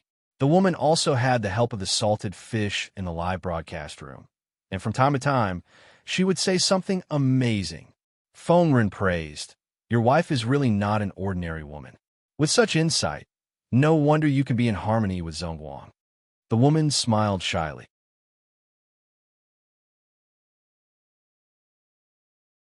Chapter 1423. Feng Ren and Dou Shi chatted happily as if they were old friends. The more Feng Ren knew about Dou Shi, the more satisfied he was. However, he was not in a hurry to reveal the purpose of the expedition. Instead, he secretly sounded Dou Shi out and wanted to know what Dou Shi thought of the Duke of Landing. No matter how great Jiang Pengji was, there were still many conservative people who did not buy into her. Dou Shi did not look like a pedantic person, but it was hard to guarantee that he would not be conflicted because of Jiang Pengji's gender. There were precedents of people refusing to conquer because of their gender. I didn't expect Yang Mountain to be such a paradise. Feng Ren smiled as he took off his bamboo hat and put it in front of his chest. With one hand behind his back, he stood beside the field and looked into the distance. He said, "Lanting Duke plans to build a branch here so that the children can stay away from the mortal world and focus on their studies." Dou Shi smiled and said, "It's a blessing for the people of Yang Mountain that the Duke of Lanting has taken pity on Yang Mountain." Even though Dou Shi had lived in Yang Mountain for a long time and rarely went out, he had heard of the famous Golden Scale Academy. If the branch could be located in Yang Mountain, it would undoubtedly bring a large number of people to Yang Mountain, and the increase in population would naturally boost the local economy. Fengren said, "Oh, Zhongguang has seen through everything." There would always be people who liked to argue. Many mediocre people felt that the establishment of a branch academy was a bad thing. They felt that it was a huge construction project that wasted manpower and money. Doshi was a commoner, but he could see through everything so clearly, which made Fengren like him even more. "I'm just trying to show off in front of an expert," Doshi said humbly. "I don't deserve such praise." Doshi was a wealthy landowner in Yangshan, and he was also the son of a farmer. Naturally, his eyes were closer to the common people. Of course, he knew how good it was for Yangshan to build a branch. Even a pig could take off standing on a wind gap, not to mention a hurricane in the Golden Scale Institution. Humility is a virtue, but you can't undervalue yourself. Fengren said with a smile. When the matter of the school division was first announced, many people were not optimistic about it, and some even slandered it. There were many famous people among them. Thinking about it, it makes me laugh. These words were indirectly praising Doshi for being as knowledgeable as those famous scholars. Doshi didn't know whether to agree or not, so he could only change the topic. Lord Lanting has the ability to rule the heavens and the earth. It's not easy for ordinary people to see through his thoughts. It wasn't that Doshi was talented, nor was it that the famous scholars who had misjudged him were useless. It was clear that the person in question was too scheming and too capable. The smile on Fengren's lips grew wider. Logically speaking, he, who was born in the Confucian school, was unlikely to like Doshi, who was born in the peasant school. After all, the knowledge and political ideas of the two families were in conflict. However, this did not prevent Fengren from appreciating Doshi. There weren't many interesting young people like him anymore. "From what you've said, Zhongguang seems to hold the Duke of Lanting in high regard." Fengren asked with a smile. "What do you think of her?" Doshi shook his head and said, "A dignified marquis and a wise ruler. How can a commoner judge him?" In a few words, Fengren had already gotten what he wanted from Doshi. Doshi held Jiang Pengji in high esteem. If she wanted to subdue him, he would most likely not refuse. With this understanding, Fengren felt that he had completed most of his task. His mood was also cleared up. Madame Do, who was following behind them, looked at Doshi's back and secretly gave him 2 thumbs up. "This young man has a bright future," Xiao Muji, to show his loyalty in front of 5 million salted fish. "This she has a bright future." One Miao Song Shi. Isn't the point of showing his loyalty to the streamer without knowing it? For Doshi, no matter how many salted fish there were, they couldn't compare to the streamer alone. After all, Jiang Pengji was Doshi's future superior. The 3 of them left Doshi's experimental field and saw a group of servants from rich families waiting at the foot of the mountain.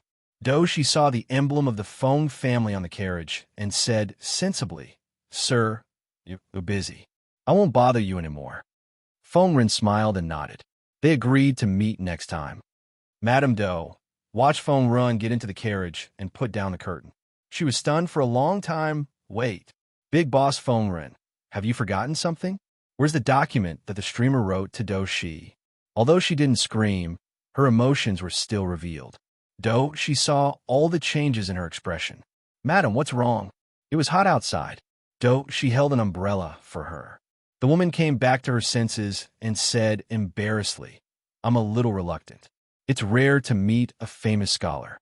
Since Fengren was the idol that this body worshipped, it shouldn't be a problem to answer like this, right? Maybe there'll be a chance in the future." Doshi smiled and said, "Madam caught a cold and was very sick. You almost scared me. Now that you've recovered, I should prepare something to go to Qingxue Temple to fulfill my vow. Why don't you go back and rest first?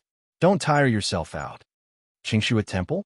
Since it's to fulfill my vow, I should be there too. Only then will I show my sincerity." The time-traveling experience only lasted for 12 hours. She wanted to see more of the real ancient times. Why would she want to waste time in the mansion? Doshi said, "That's good too." Seeing the interaction between the two, many salted fish were relieved. The lucky emperor had some tricks up his sleeves. Doshi didn't expose him. But was that the truth? Jiang Pengji rested her chin on her hand and looked at the screen. Her eyes were deep. At that moment, her private message beeped. You Abba. Don't worry. Jiang Pengji said. What should I worry about? You Abba. Aren't you worried that the so-called dream of 1,000 years will harm the people in the streaming room? Jiang Pengji didn't even bother to lift her eyelids. She said, Old Chief, aren't you worried? The so-called system is the culprit who turned the Federation upside down and caused the 2,000 years of war. I naturally have a reason to worry that this thing will cause trouble again. You Abba, although that person gave you the god-slaying saber with the intention of using you to solve the defected heavenly brain, it was ultimately to clean up the problems left behind by history. The other party's standpoint is the same as yours. Naturally, he won't be a burden to you. In other words, what Jiang Pengji was worried about would not happen. Jiang Pengji glanced at him. Old Chief, you really know a lot of insider information. After a while, the system notification popped up. Your good friend, your Abba, has gone offline. Jiang Pengji snorted and muttered, Coward. When she returned to the Federation one day, she would capture all the insiders and interrogate them. When she turned her gaze back to the streaming room screen, she realized that Doshi and his wife had already arrived at Qingxue Temple. Qingxue Temple was a Taoist temple. Although it was an ancient building with a long history, it didn't have a lot of followers. It wasn't until a few years ago that a Zhenren came to Qingxue Temple to practice on his own that the Taoist temple began to flourish.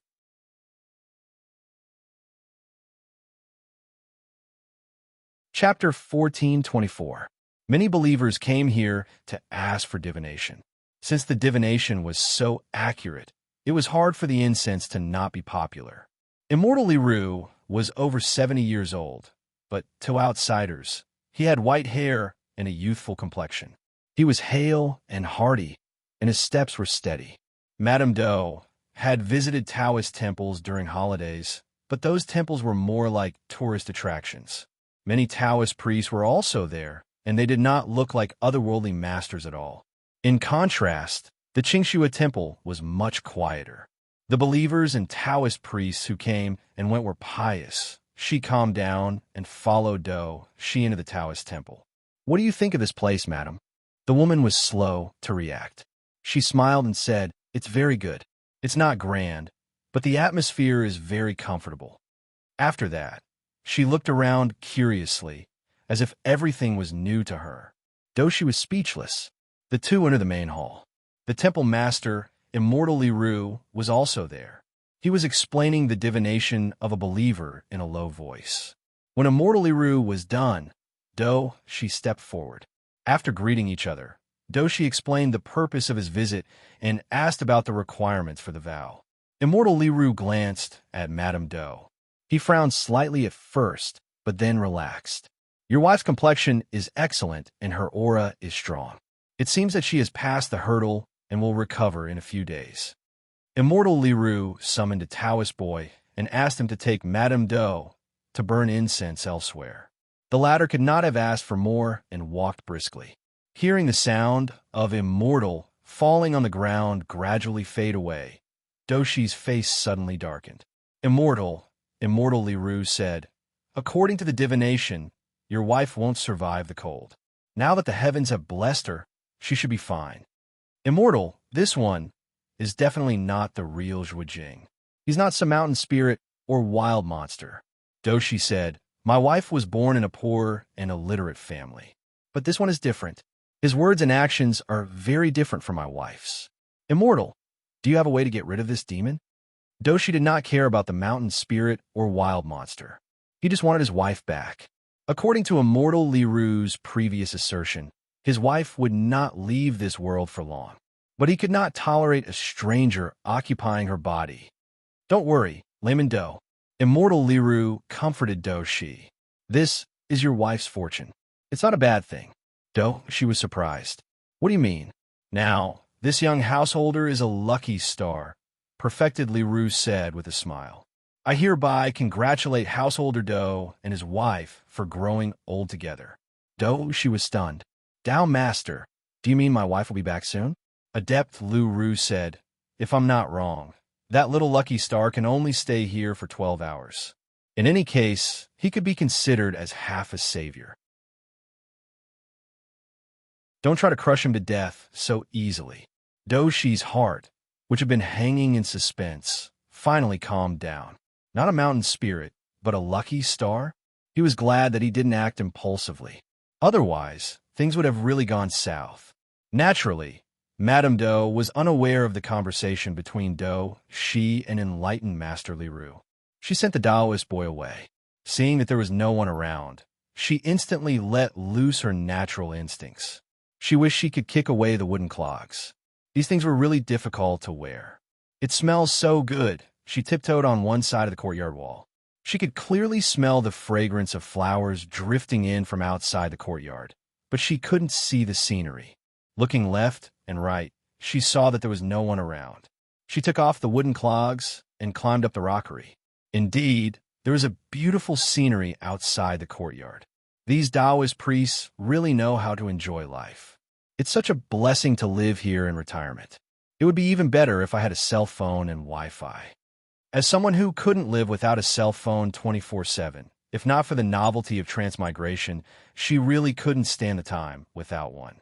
In the distance, though, she was speechless. She really had the temperament of a child.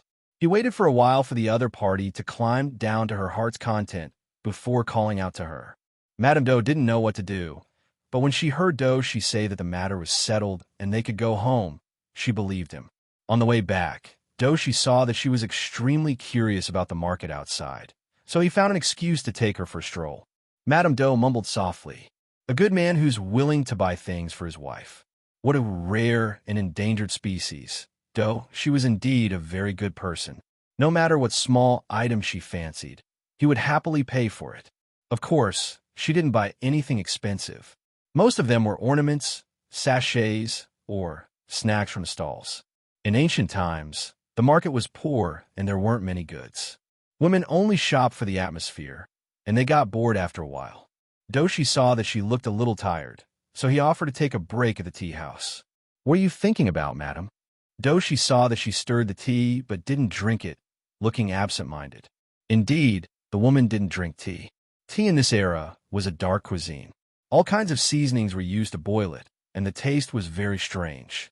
I'm thinking about Feng Ren's declaration of war. Her mouth moved faster than her brain. When she realized what she had said, she hurriedly tried to salvage the situation. She silently held her vest tightly and looked pitiful. The salted fish in the live broadcast room was angry that she didn't fight for it. It wasn't easy for her to survive until now, but this lucky emperor actually blew up her own vest. Do Shi ignored the way the woman addressed Feng Ren, and his sharp ears heard the word declaration of war. His heart skipped a beat. He suddenly understood something and almost dropped the teacup. I didn't say anything just now. Do Shi looked at her. Although it was a familiar face, her expression was unusually unfamiliar. This person was more lively than his own daughter. Looking at her, little Lucky Star was really young. What did Madame say just now? Do Shi looked puzzled, as if he really didn't hear anything he shouldn't have. The woman coughed softly. I didn't say anything just now. Do Shi accompanied her as they strolled to many places outside. The sun gradually darkened the horizon. After returning to the residence, Do Shi asked the kitchen to prepare a rather sumptuous meal. The chef in the kitchen muttered in a low voice, "It's not the new year. Could it be that something good happened?" Although Do Shi was rich, he wasn't extravagant. As a son of a peasant family, his style was still very simple. Now, however, he was serving a distinguished guest. The kitchen staff were naturally surprised. Do Shi saw that the woman's expression was as usual, and her dining etiquette was also good. He secretly thought to himself, Lucky Star's living conditions in the past must not be poor. Unbeknownst to him, the woman proudly posted a bullet screen in the live broadcast room. There's still half an hour to 12 hours. I didn't blow up my vest, isn't I amazing? The salted fish all gave her likes. Amazing, amazing. Jiang Pengji was speechless. Forget it. Let's not expose her. Do Shi didn't mean to hurt anyone. so there shouldn't be too much to worry about. In fact, Jiang Pengji didn't have to worry about the woman.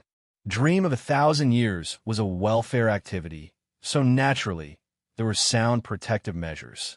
Apart from the necessary prompts, once the participants were threatened, they would be sent back in advance. If the experiencer did anything that would destroy the bad guy, the experience would also be forcibly ended. Not everyone who participated in the activity was so unlucky to meet Feng Run and Do Shi, two shrewd people, right off the bat.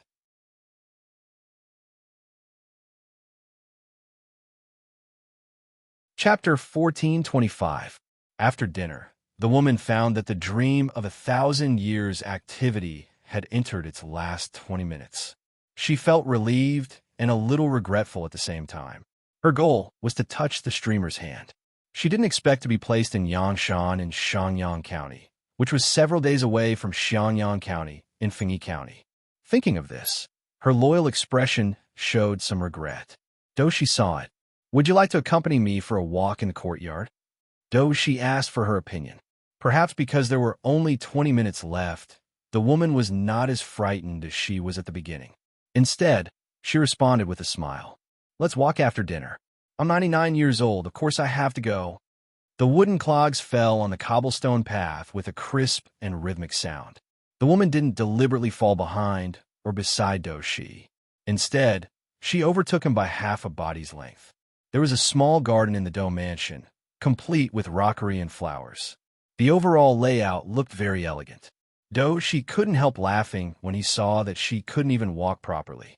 He couldn't help but have some funny thoughts. "I'm Do from Yanshan, also known as Shanju Sanren.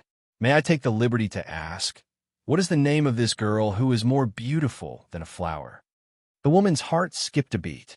She turned to look at Doshi. Seeing his smiling eyes, she became more and more uncertain. At this time, the system considerately gave her a reminder. "System, high warning. Don't say anything you shouldn't. If necessary, the system will silence you." In addition to this warning, the system also thoughtfully gave her other options. The woman chose one of them. She answered with a stiff smile, "I'm already married." "Where did you come from, Lecher?" Doshi laughed and didn't continue to make things difficult for her. The two chatted for a while and went to the water pavilion near the garden. This water pavilion was where Doshi read in the shade in the summer. On weekdays, servants would take care of it on time. One could see the pond when they opened the window. "The water pavilion is built here. Won't we get bitten by mosquitoes in the summer?" The woman murmured. She didn't see Doshi turn around and take something from the treasure pavilion. When she looked away, she saw Doshi holding a fushi zither in his arms. The woman didn't know much about zither, but she felt that ancient zither were antiques and definitely not bad. "You want to play the zither?" the woman asked Doshi. Doshi nodded and asked with a smile, "Do you want to play? A phoenix seeking a phoenix?" The woman rolled her eyes and thought about it. She found that she didn't know any other ancient zither songs except for the phoenix, seeking for a phoenix. Doshi declined with a smile. "This song, this husband is not very familiar with it. It's better not to embarrass myself in front of madam." The woman said, "Then play what you're good at." You can play anything. Even if he played blindly, she wouldn't be able to tell if it was good or bad. Since that's the case, your husband will embarrass himself, Doshi said with a smile. Before he played, he gave him a gift. A look of surprise appeared in the woman's eyes. "For me?" Doshi nodded. "Yes, it's for you." It was a palm-sized box. The carvings on the outside of the box were exquisite and delicate, and the box exuded a light and pleasant fragrance. The woman gently opened it and saw a beautiful piece of jade lying inside. Even though she didn't know much about jade, she was still mesmerized by it. "So pretty," the woman said dryly. As a workaholic who had graduated from the National College entrance examination for many years, she felt for the first time that she was clumsy. She racked her brains, but could not think of a suitable compliment. If it was her before and after the National College entrance examination, she would definitely be able to speak eloquently and not embarrass herself in front of the ancients. After she burned incense and washed his hands. He played a song. The woman could not tell whether it was good or bad, but she felt that the tune was very pleasant. She sat sideways next to the piano table and supported her chin with one hand. The sudden drowsiness made her head nod bit by bit. Countdown. 3, 2, 1. Dream of 1,000 years activity has ended. Thank you for your participation and cooperation. Thank you. Oh, I slept so well. The cute girl lifted the quilt in a daze. Suddenly, something sharp poked her hand. She touched it casually and felt a cold box. She suddenly woke up and grabbed it. When she looked at it, she exclaimed, "Oh my God!" She sat up in shock. All the hair on her body stood on end. Her muddled mind instantly woke up, and the memories from before she went to sleep flooded her. This. She looked at the thing in her hand in a daze. She carefully opened the box and found a beautiful piece of jade lying inside. Yes, it's for you. Doshi's voice echoed in her mind. She slapped her cheeks and suddenly had the illusion that her identity had been exposed. She slid down the Simmons bed and ran to the computer desk. The computer screen was still on the Empress's live broadcast forum interface. She took a look at the forum and saw that the number of replies had skyrocketed to millions. There were so many messages, and she did not have time to read them one by one. After thinking about it, she sat on the computer chair and turned on the front camera of her phone. She held the box in her hand and took a selfie with a smile. Then, she used Photoshop to cover her face in the decorations in the room and uploaded the picture to the forum. Original poster: I'm the lucky girl that you all envy and hate. Although it is a little regretful that I did not successfully touch the host's little hand, I also received a precious gift. Look, don't the box and the beautiful jade in my hand look super familiar? La la la, are you envious? She was afraid that others would not catch the main point, so she simply drew a red circle on the box in the photo to mark the main point. Many salted fish were eager to try the dream of 1,000 years activity, but there were also salted fish who were worried. What were they worried about? They were worried that the so-called transmigration was a lie and that they might not be able to return after transmigrating. What was the difference between this and murder? The original poster's post had not been updated, and many onlookers expressed their deep concern. 12 hours had passed, and they actually saw the original poster's reply on the post. Their first reaction was, "Very good, the original poster is still alive, and the transmigration activity should be real." Their second reaction was, F***, envy, jealousy, and hate. They wished they could raise a torch and roast this fresh and juicy lucky girl. The news of the lucky girl's successful return successfully rushed to the top of Weibo, suppressing countless celebrities in the entertainment industry. Apart from the onlookers who admired the lucky girl's luck, the rest of the onlookers raised the torch of jealousy and burned it. At the same time, Doshi's wife gradually woke up and revealed an expression that she was familiar with. Zongguang, Doshi's wife, pinched her eyebrows and felt a little better. "Madam, how do you feel?" Doshi revealed a look of joy and excitedly grabbed the other party's hand. Only then did he realize that the gift he gave to little lucky girl had disappeared. He did not think too much about it and hurriedly called for a doctor to take his wife's pulse. The doctor was also surprised. A while ago, he was certain that she would not live for more than half a month, but now her pulse was strong and healthy, not at all like a dying patient. Doshi's wife told she in private, "I had a dream not long ago." "What dream?"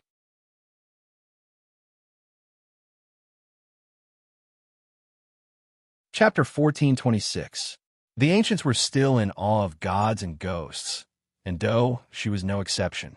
Hearing his wife talk about this dream, he was even more convinced. He couldn't help but rejoice. "Madam has the help of a lucky star." She told his wife about what happened during the day. "Madam she was pleasantly surprised. In that case, we should set up a longevity tablet for this benefactor and worship him every day." Doshi nodded. There was something he didn't say. He felt that he was about to get lucky. Although little Lucky Star did not say everything. But according to the information he inadvertently revealed, Feng Rin's sudden visit was definitely not what he had said. Perhaps the Duke of Lanting really wanted to recruit and promote him. If that was the case, he would really be able to fulfill his ambitions and bring honor to his ancestors. After waiting anxiously for a few days, Fengren went to the mansion again. After the small talk, Fengren really asked him if he wanted to become an official. Do Shi's heart raced, and he barely held back his excitement. He spoke of his ambition in a reserved manner, indirectly responding to his plan to become an official. Fengren smiled and stroked his beard. Duke Lanting has long admired Zhong Guang's talent and wants to recruit him. Are you willing to work for him? Do Shi stood up and bowed. He said resolutely, I am willing to serve you faithfully. When he received Jiang Pengji's personal letter of conquest, his fingertips were still trembling. What did it mean to have joy after extreme misfortune? This was it. Previously, Do Shi was still worried about his wife's illness. Now that his wife had recovered from her illness and had a bright future, it was simply too wonderful. While Do Shi was packing his luggage and preparing to head to Xiangyang District to take up his post, Jiang Pengji's plans for the public toilet and breeding farm were also put on the agenda. She took into account the economic and road conditions of various places and circled 10 places to set up breeding farms. In comparison, the cost of inspecting public toilets was much lower, and the number was much larger. Jiang Pengji planned to build a public toilet in a crowded area. Not only did she have to choose the location, but she also had to pay attention to the shape of the toilet that blended in with the surrounding environment so that it wouldn't look too out of place. Of course, considering the current trend, Jiang Pengji was even stricter with the women's toilets. Not only did she have to ensure privacy when she went to the toilet, but she also had to prevent hooligans from intentionally offending her.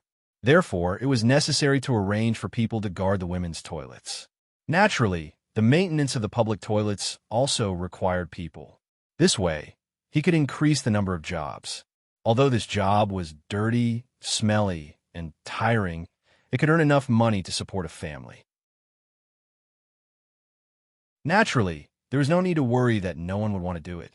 Jiang Pengji bit her pen and tried to point out the areas that needed attention in the old public toilet. To think that I, the commander of the Federation Army, have to worry about the problem of public toilets.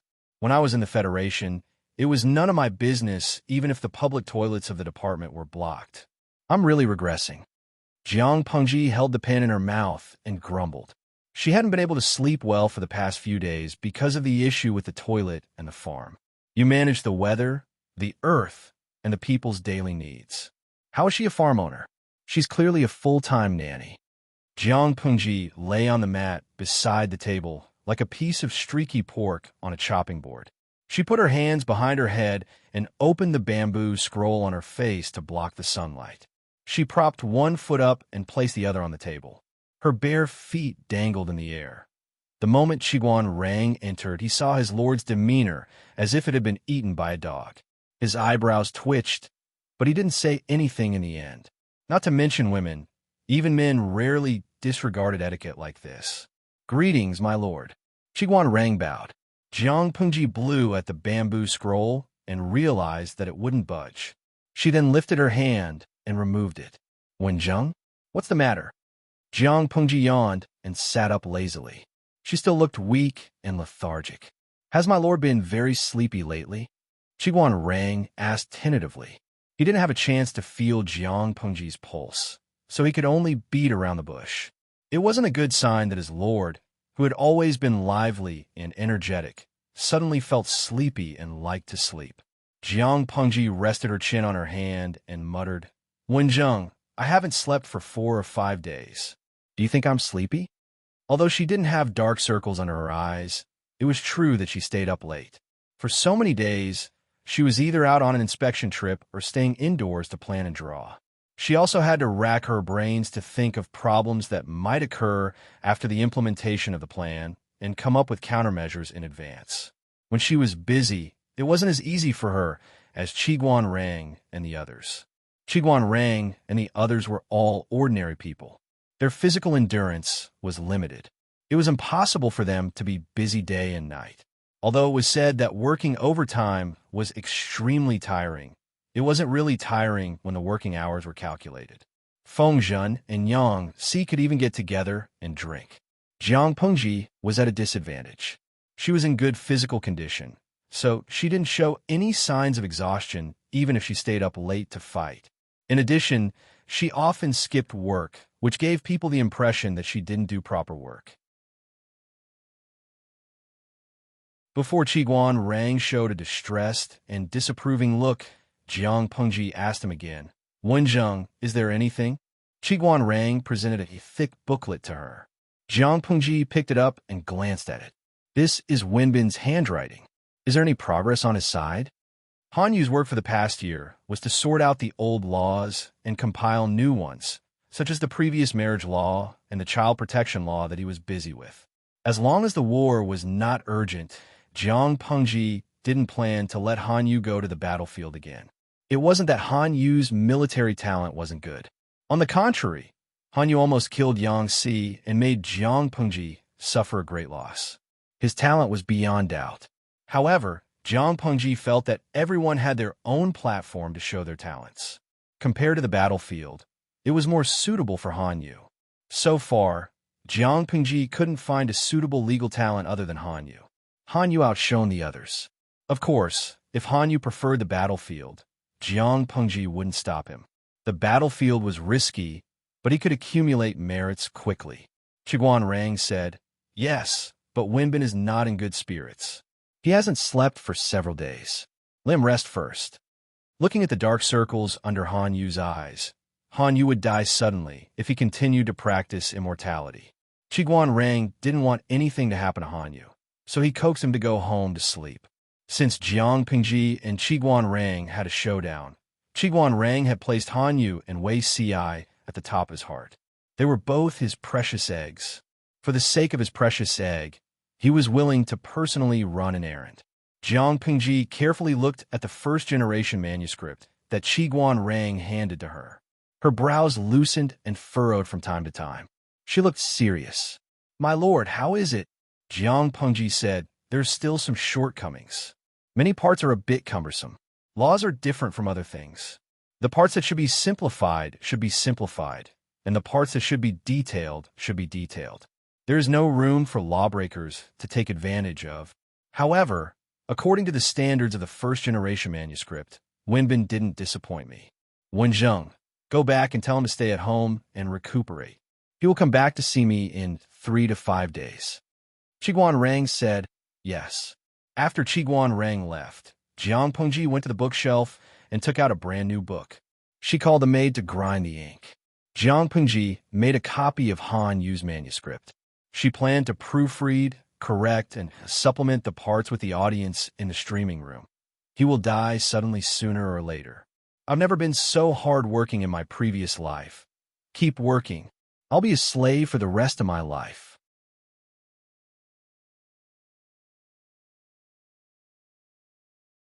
Chapter 14:27. Did you see that? This is called squandering money like water. Sometimes I feel like I'm more of a prodigal than Zhao. Jiang Pengji looked at the budget book presented by Su Ke.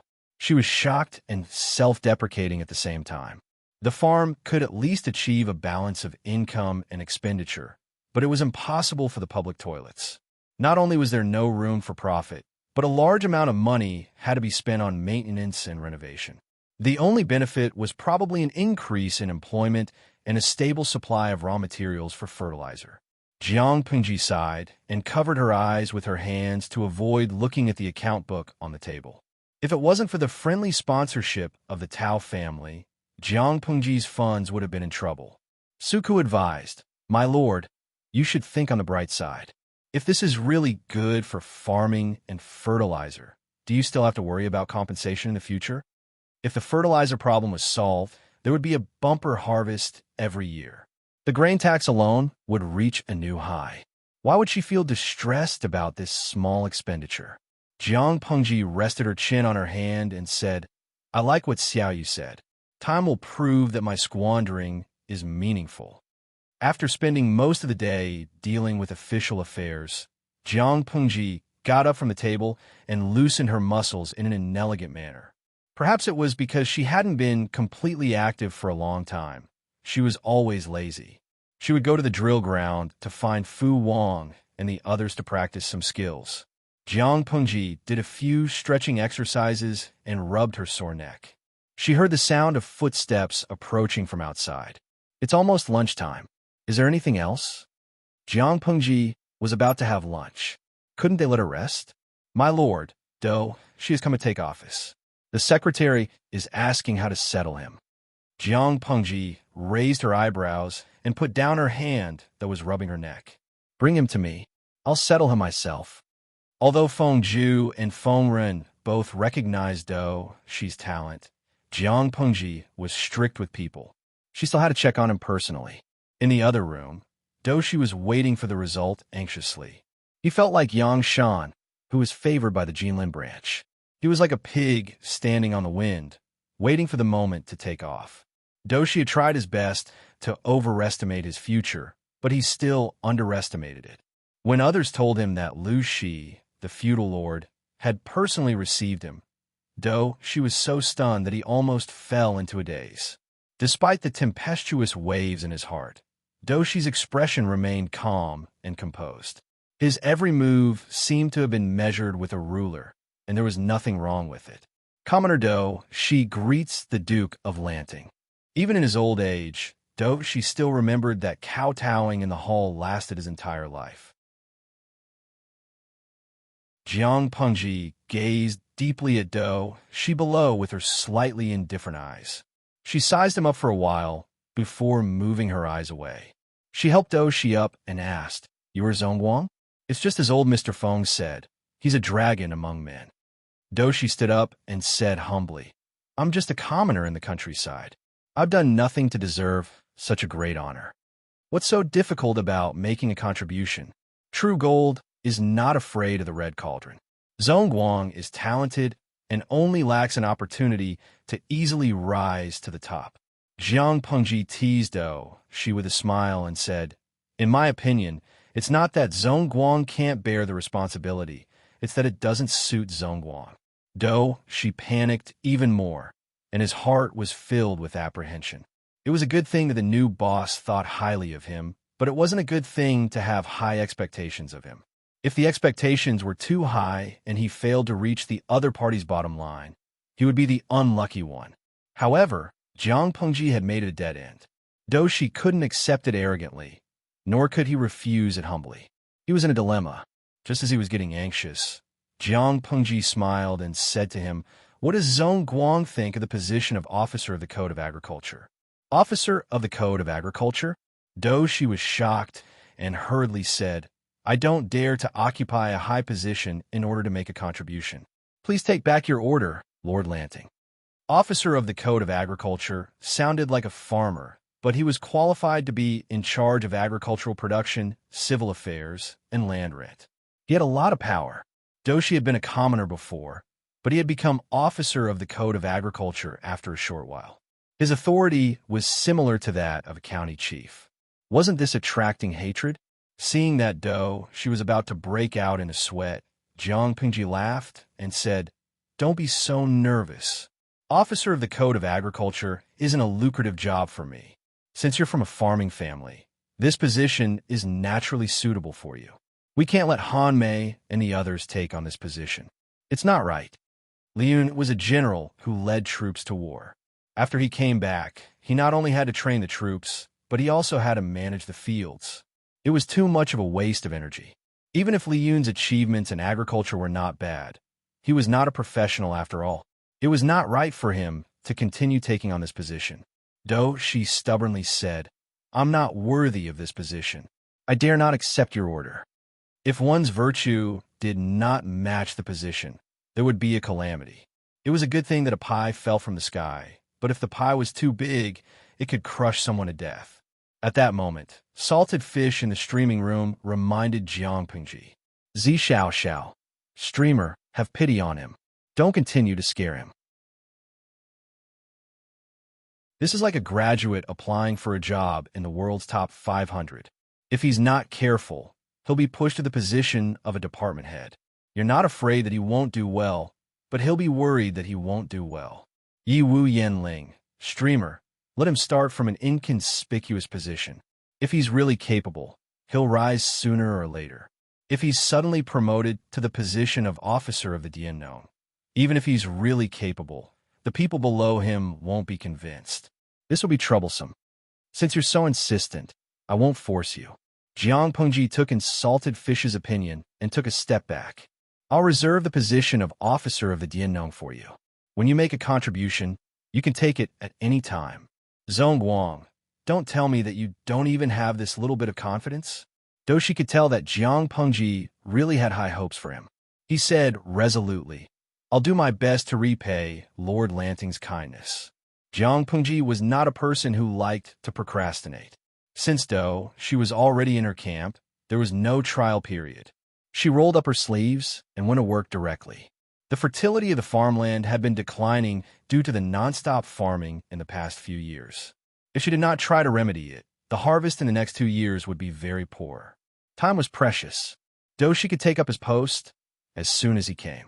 It would be best if he could produce results that satisfied her. Old Master Feng should have shown you the manuscript, right? What do you think? She told the truth. If it can be written into a book, it'll be a classic in the farming field. Everyone will regard it as a standard. Jiang Pengji burst into laughter. It's just scribbles. How can it be worthy of what you're talking about? Doshi was dumbfounded when he heard that.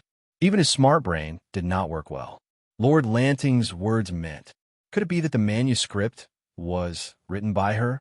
Jiang Pengji clapped her hands.